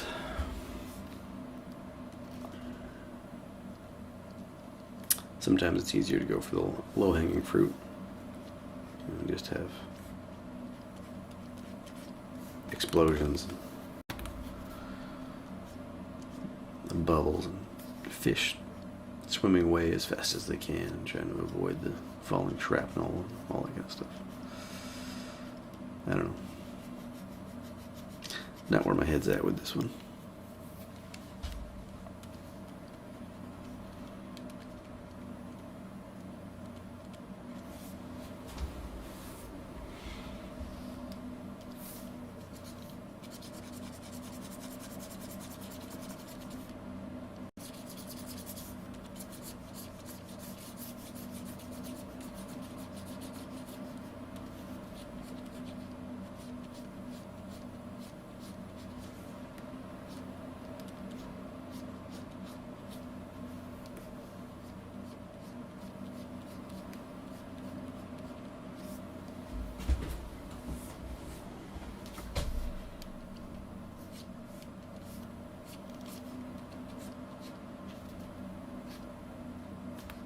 I don't know why I'm spending that much time on these little things back there.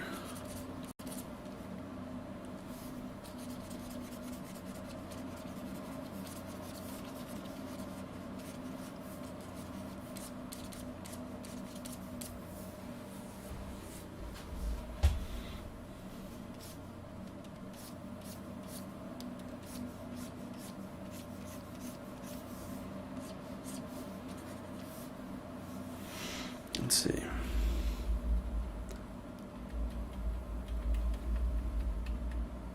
Yeah. Seems to be losing a lot of its dynamicism.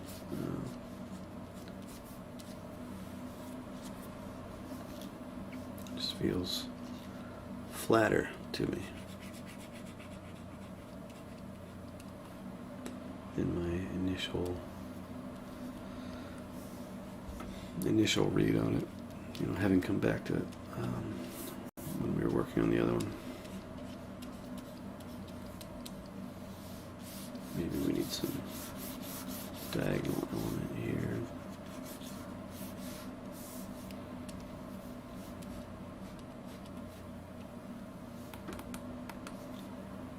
Maybe increase that effect here.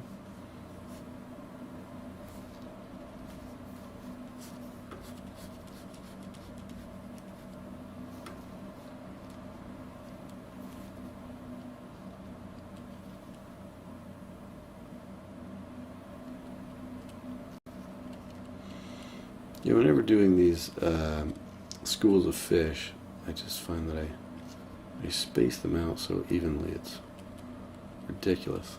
You know, trying to get them to be random.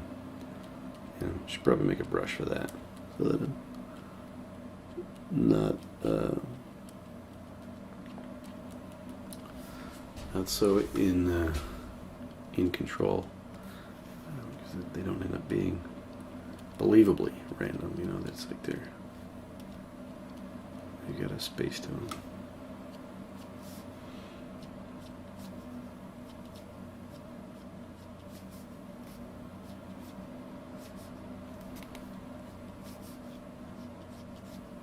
Even spacing.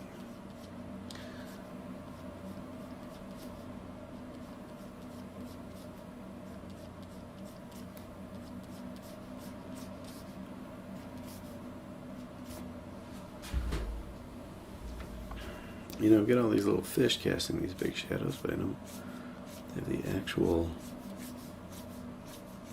objects themselves having much effect on the atmosphere.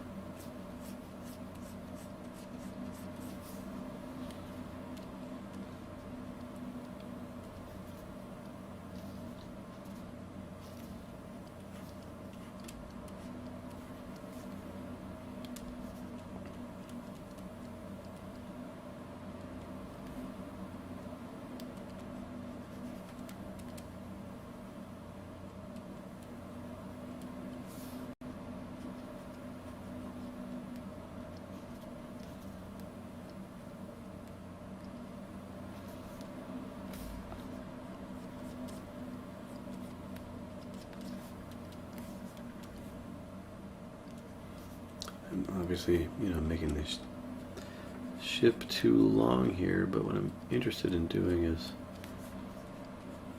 breaking this up, you know, so we've got something here in the foreground to look at. So maybe we'll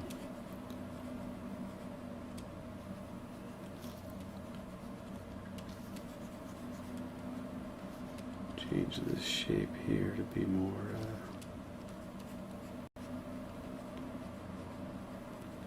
a little more condensed, and then have this in the foreground.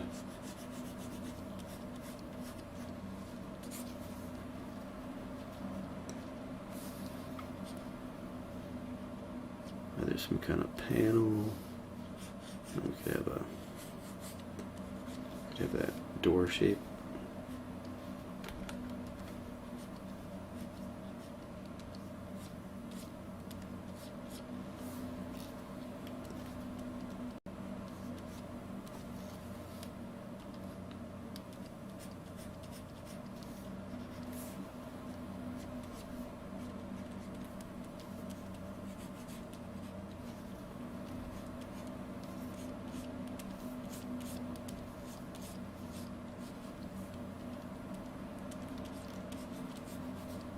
Let's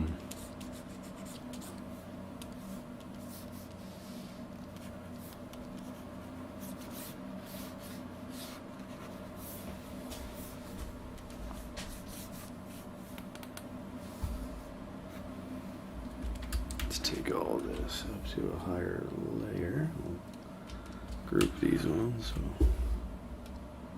hide those. And then we'll look at this isolated.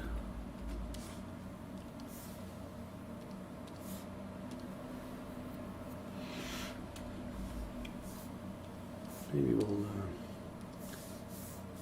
come in with an overlay just to start playing with how the light would be in this scene, what areas we want to push a little darker.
We got these purples and these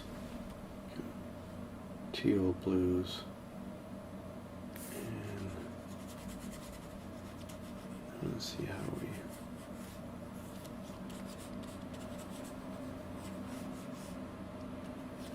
can adjust that. You know, I don't want to be all over the place with color. You know, this is early enough that we don't have to be worrying about that too much, but I want to make sure that it is a consideration.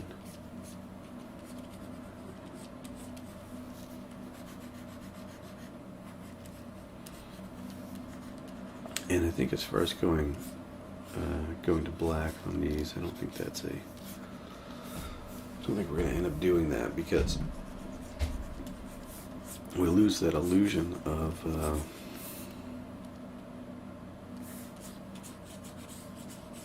the atmosphere, the water.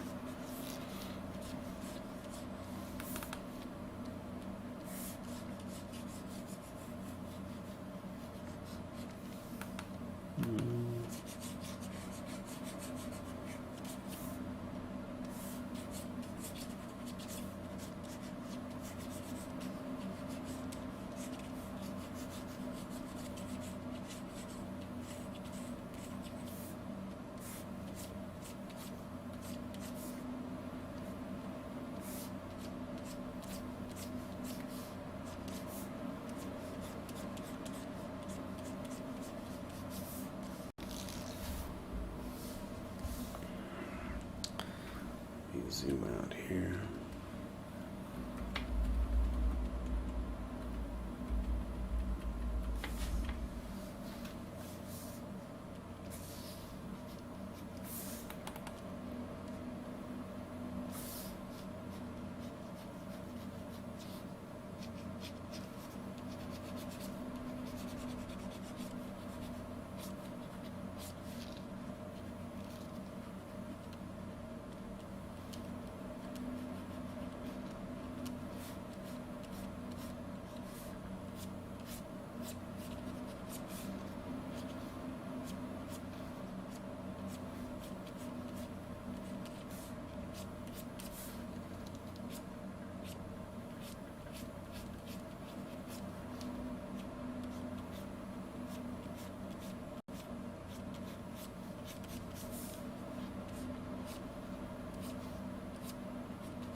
Yeah, I don't like it.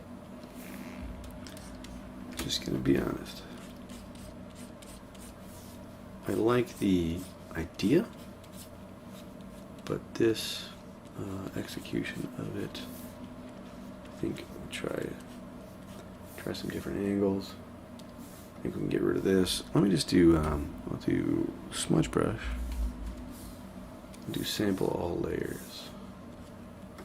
And I'll just start playing with this as a, as a combined raster image here.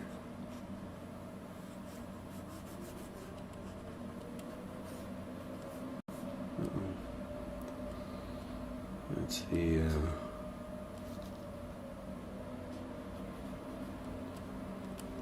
fire alarm down at the fire hall. I don't know if you can hear that. Sounds like an air siren.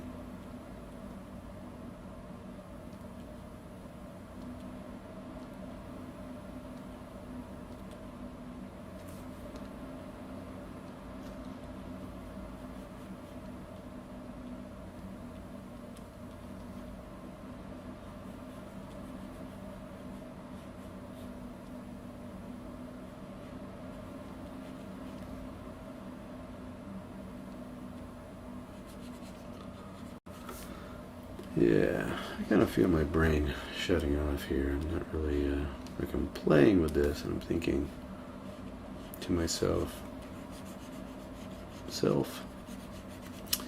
you could increase the dramatic perspective on this. But then when it comes to actually executing on it, I think I'm still just kind of noodling.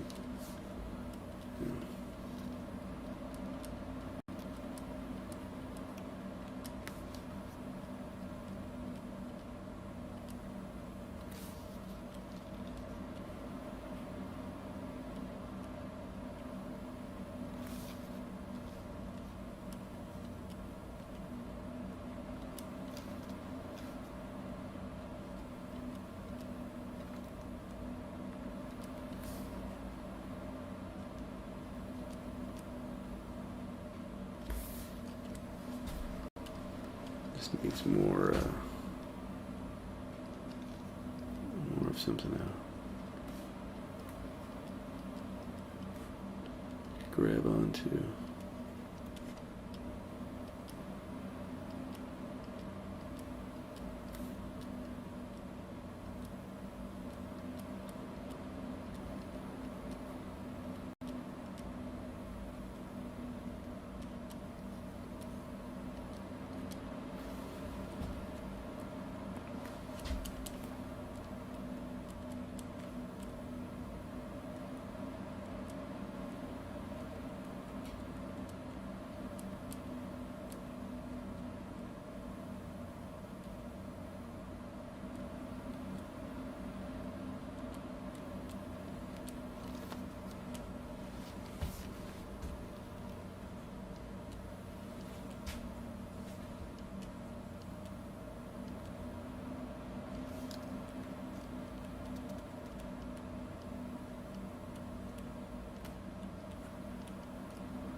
It's interesting, when you think about increasing the drama and looking at this and thinking, yeah, some of these angles are less diagonal than I thought they were,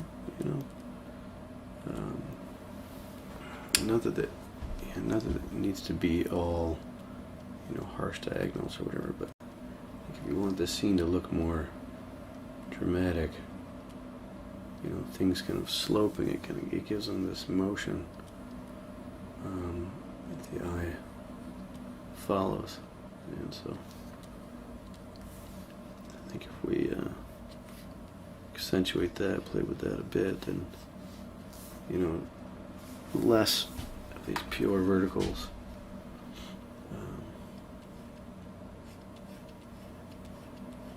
I think that might help us out.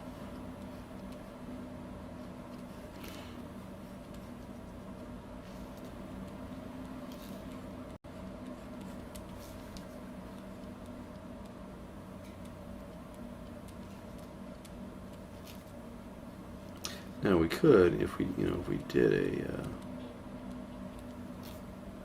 little more stable, vertical scene, I think we could accentuate the height, make it feel like this is really deep. But I think in terms of drama, we do want to get a lot of these converging diagonals.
Bring this darker value right up here.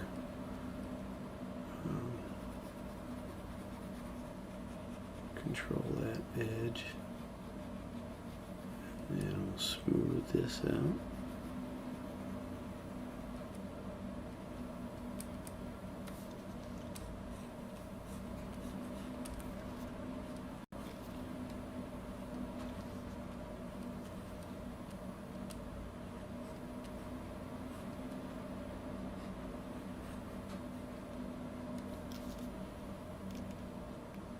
Maybe these can be a little lighter against this dark edge here, and we'll change the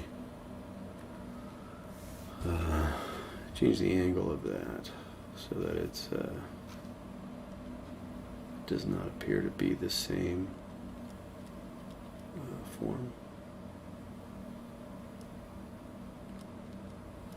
This could transition right into that edge, and so I think if we get it to feel like these are two separate shapes in space.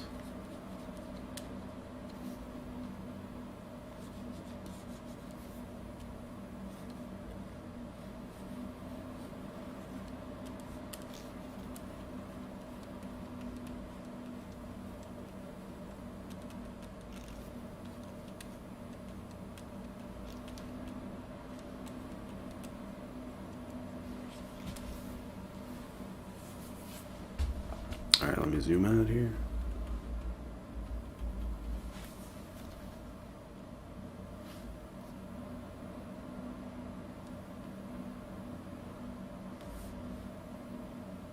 I'll just push these guys right off the page there.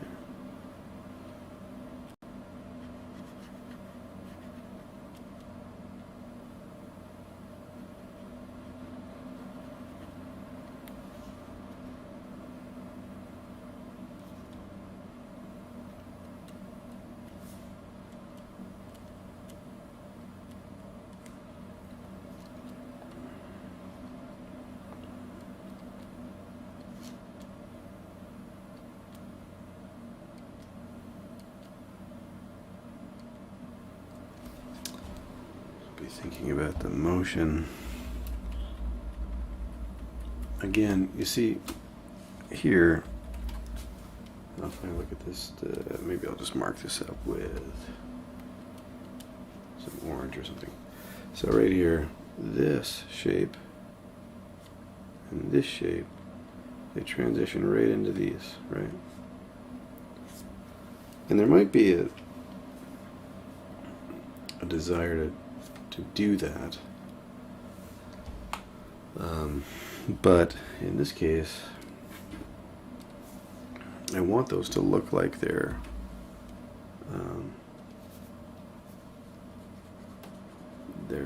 in a completely different space. You know, they're farther back in the image. And so I changed the thickness, changed the angle.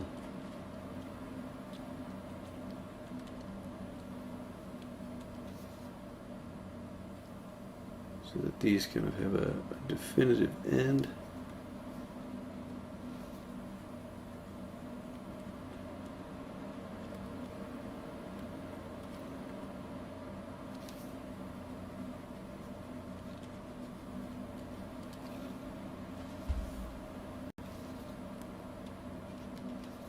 So if this is coming in this way, maybe we counter against it, go the opposite way.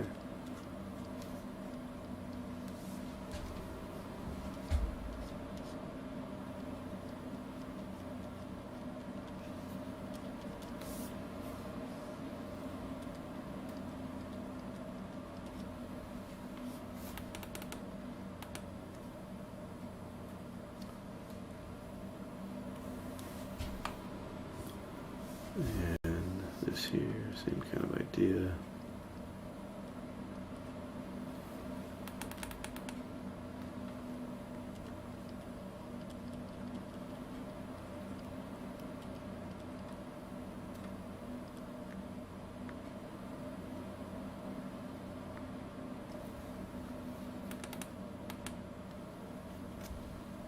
Yeah, we'll keep that.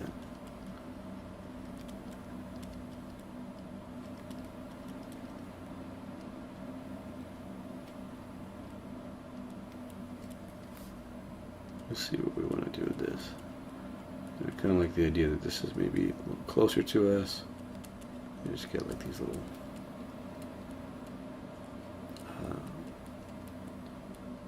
this seaweed and animals, fish, I guess they call them. You know, kind of living around this rock. That would be a little more foreground, and then all this other stuff back here is a little farther away. Again, I want to be careful that I don't get too close to the black with that.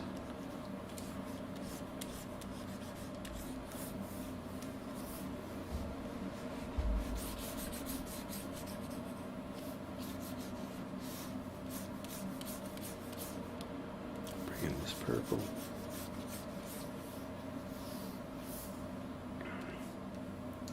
Go below all of this to bring these darker colors in.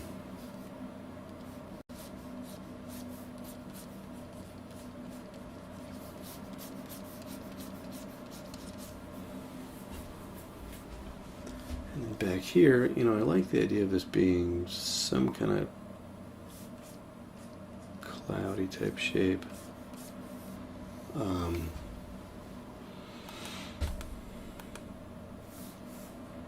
But explaining what it actually is would be, you know, it would take some figuring to decide what it is, right?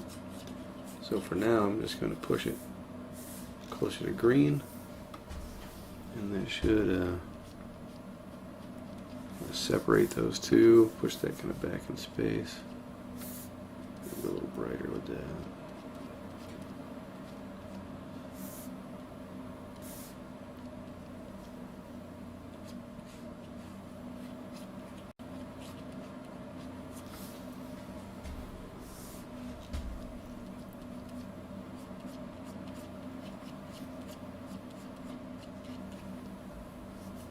I don't know. That's getting a little too abstract. I think, you know, what I'd like here is either this is like a rock form, you know, formation that's up here. Of course, I guess the ship couldn't really end up down there if that were the case. But I was thinking, okay, we could make some kind of excuse that like this is maybe a field of jellyfish or something, you know. So if we were to develop it, we get in there, get close in there, and you see that it's actually whole bunch of these little, almost like a textured thing, all these jellyfish.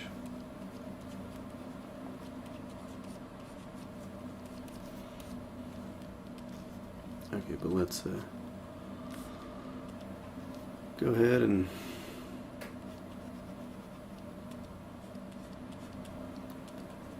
diminish that. Let's open it up a little more. You can see this.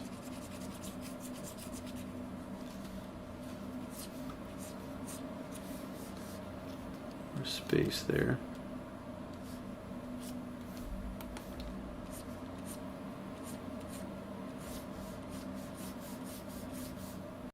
Do we want to just have this light come down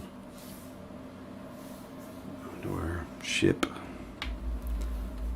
Do we? No, not really.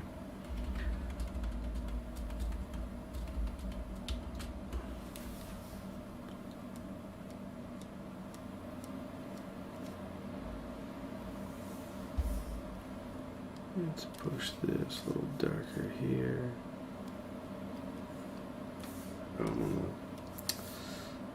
Background layer.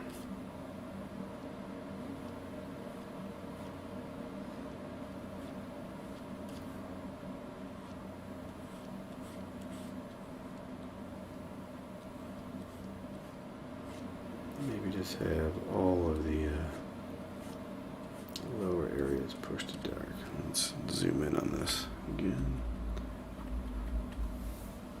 Diminish the effect of that.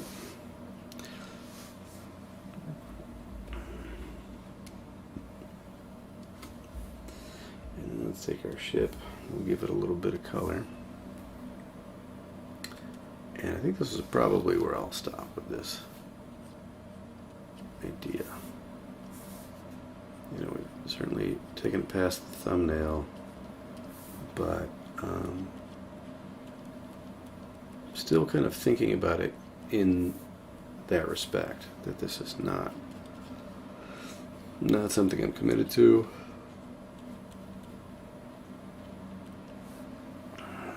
There's a lot that could be changed about it. You know, one thing certainly is that it's dead center, right? And we could do a crop of this. You know, we could do a vertical, for example.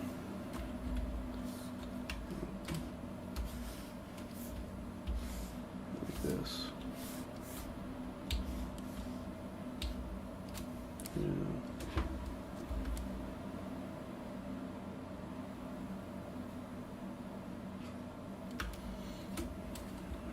Are we getting close to it? Here.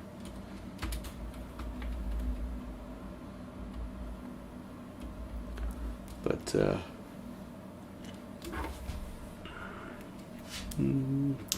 kind of like the idea of it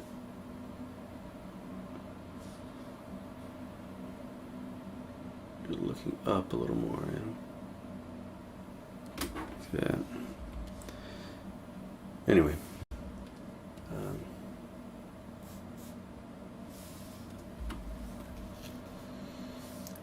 bring in just a little bit of light,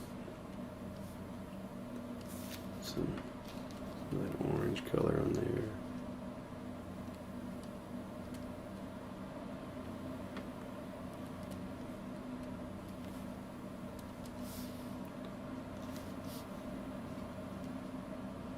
Say orange, it's more of a ochre, you know, yellow.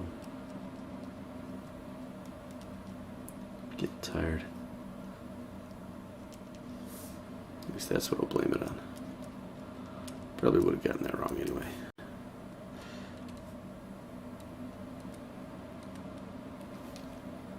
Okay.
fish a little smaller here. See, there, I did it again.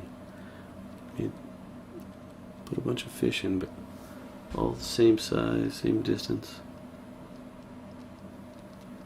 Tricky when you're trying to go random.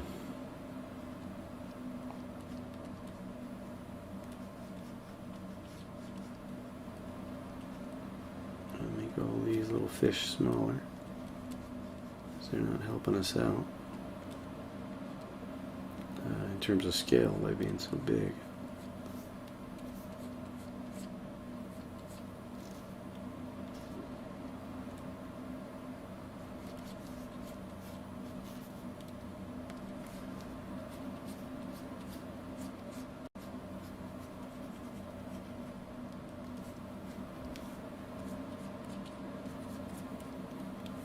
And we can have some little bright points on there.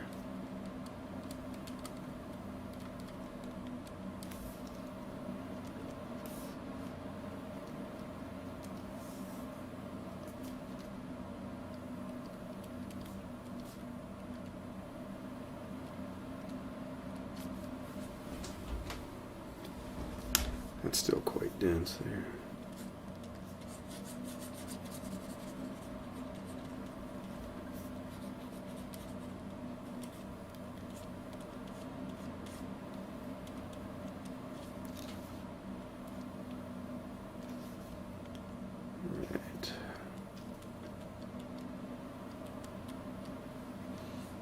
And then I said I wanted some fish up here.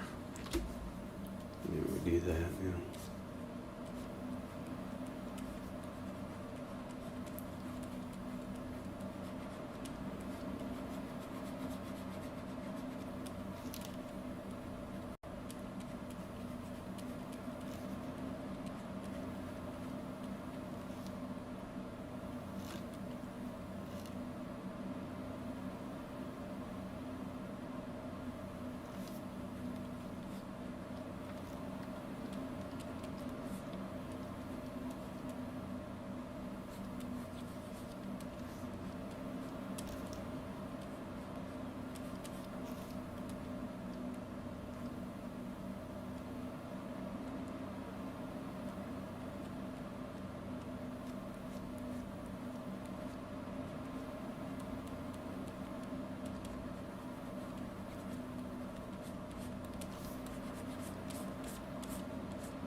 Don't want to try too hard to get that silhouette. Gonna make it a little bit subtle. A little bit. Is it kind of redundant? A little bit subtle. Yeah, I guess that is.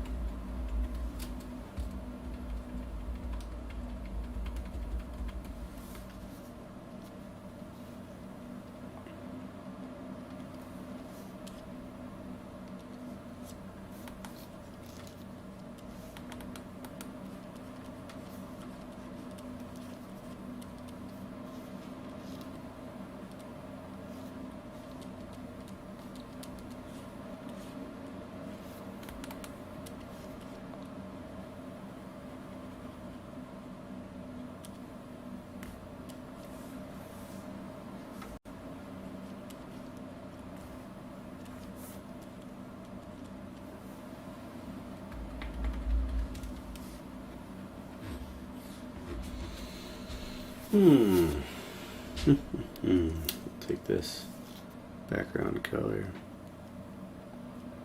and chop into this a little bit. Try to make these details look a little finer. Also, if you zoom in here, we get these uniform shapes, right? So we cut into those.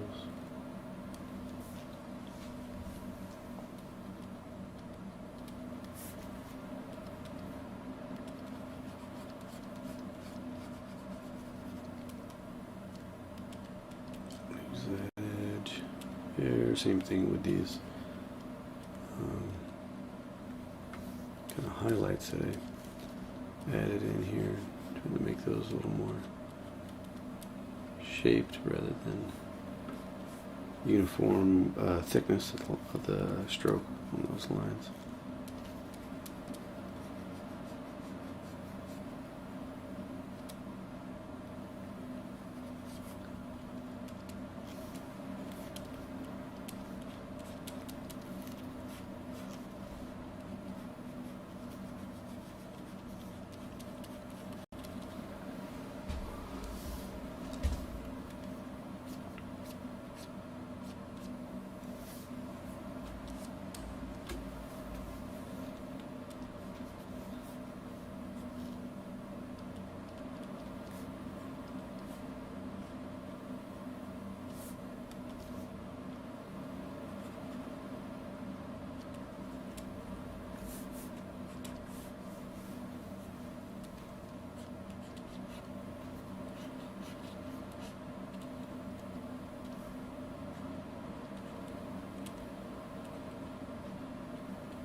Zoom out here.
Okay, I think I'm nearing the end of what I have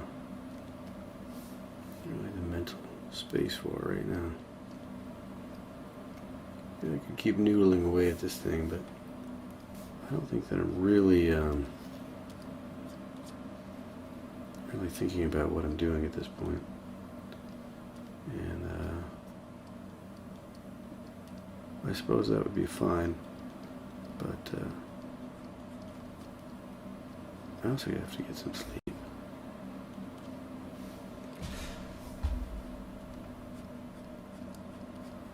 They say art is never finished, just abandoned, right? So, let's see what we did tonight. I guess real quick before we do that, I gotta do a curves or color path or something on this.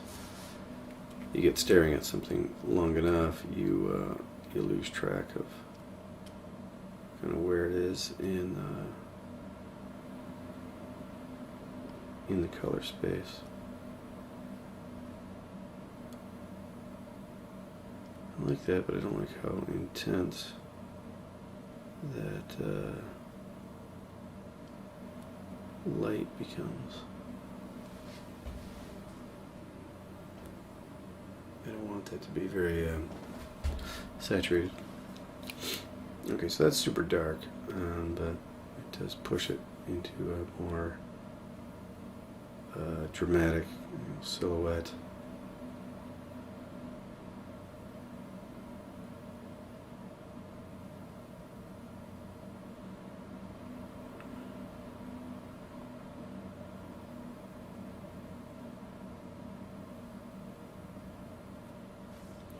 Yeah, that could be played with for sure, but we'll go with that. We'll halfsies. And, well, 70%. Okay, 70% is not half. I get it. Okay. So, this was one concept where we're focusing more on the environment. The ships are not as, or the parts of the ship is not as central, or it's not, they're not very large, so they're not taking up a lot of real estate on the canvas. And then we've got, excuse me, this one here where we've kind of looking off into the ocean, off into the off the shelf and into the deep. And I really like the kind of dramatic connotation that that you're looking off into this vast nothingness, right? That kind of, I don't know, that's a interesting theme to me, so I like that one. And I will also go ahead and do curves and color balance on this as well, since while we're here.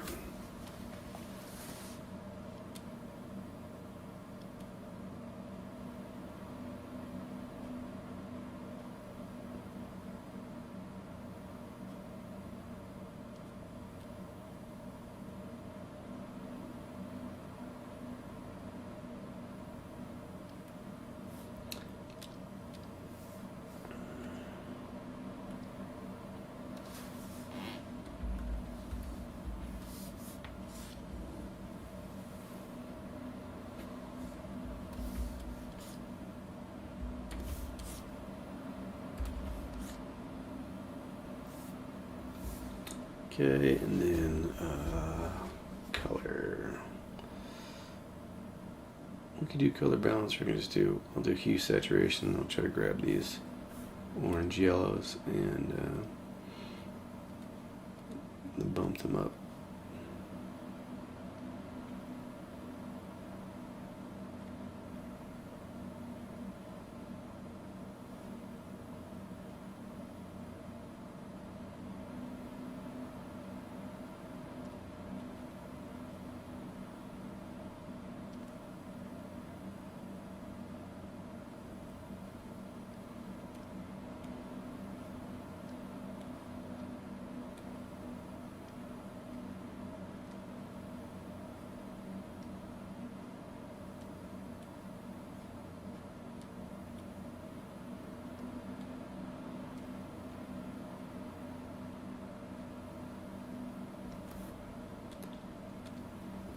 Okay, and color balance.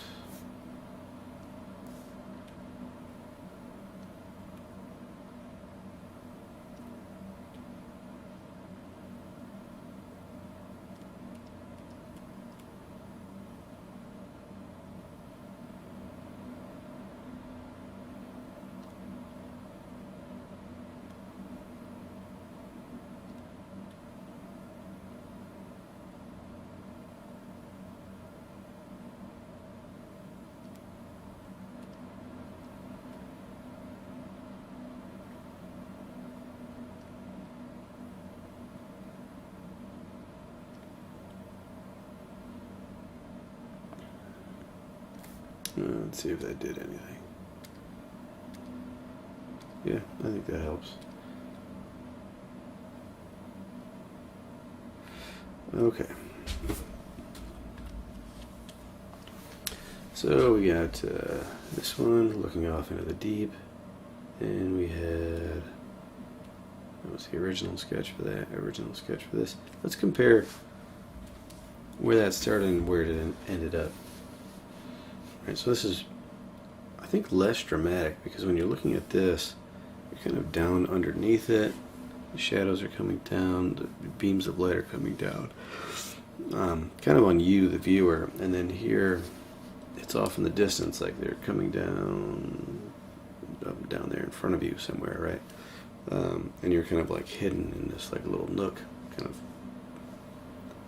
Yeah, it almost, to me, this almost feels like, if you were a fish or something, this is the safe spot. You're like in your little cave, and you can see that thing out there, but you don't have to venture out to it.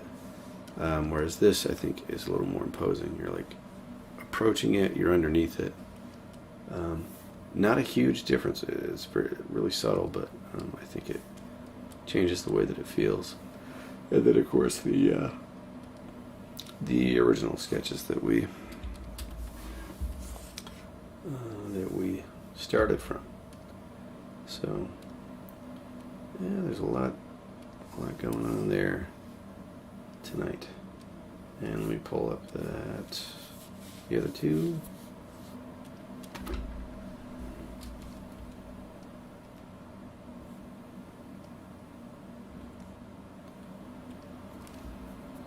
So we'll get these all arranged before we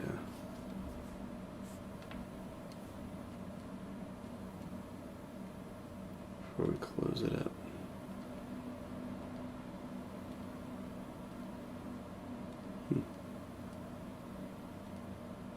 Where is that?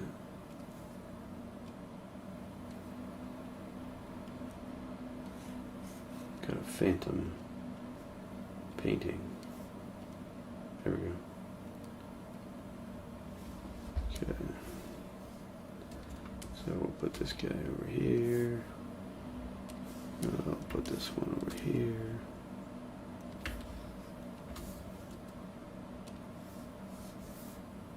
And then we've got this one, which we will just do Control A, Control C, and V. And how does this differ if we hide everything below it? I'm not sure how much is coming through. Just a little bit. Actually doesn't change it all that much. But do it anyway. Alright, so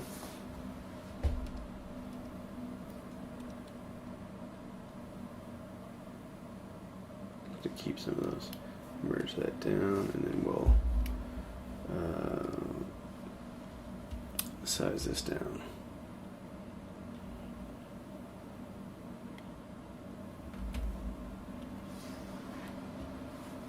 All right.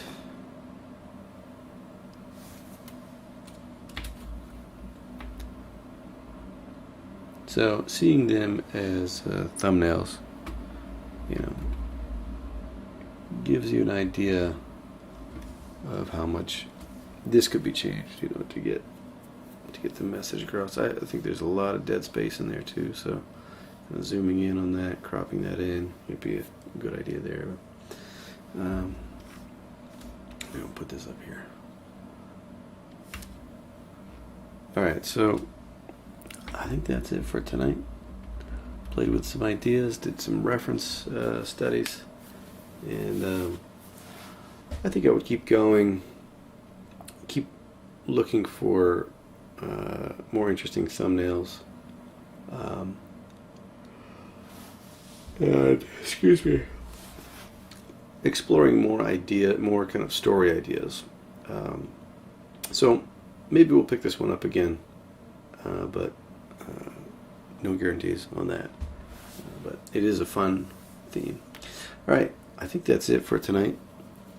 I want to thank everybody for coming out and watching, and as always, hope you made some progress on your own paintings that you're working on, and I'll be here next week, Wednesday, 9 p.m. Eastern.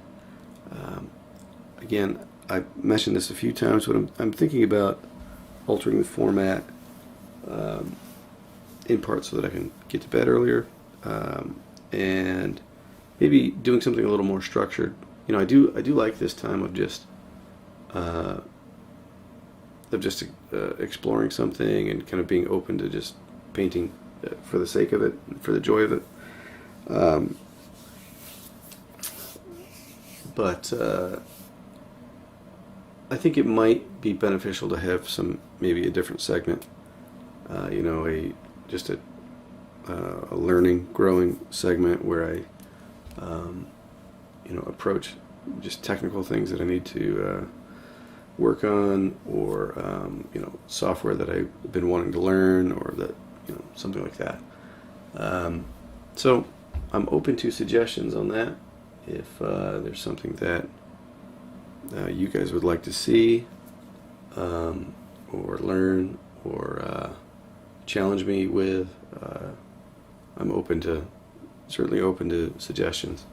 And yeah, you can leave those in the comments, or you can find me on ArtStation or Instagram and comment or direct message there in order to share your ideas if you've got one. So yeah, I think that's it for tonight.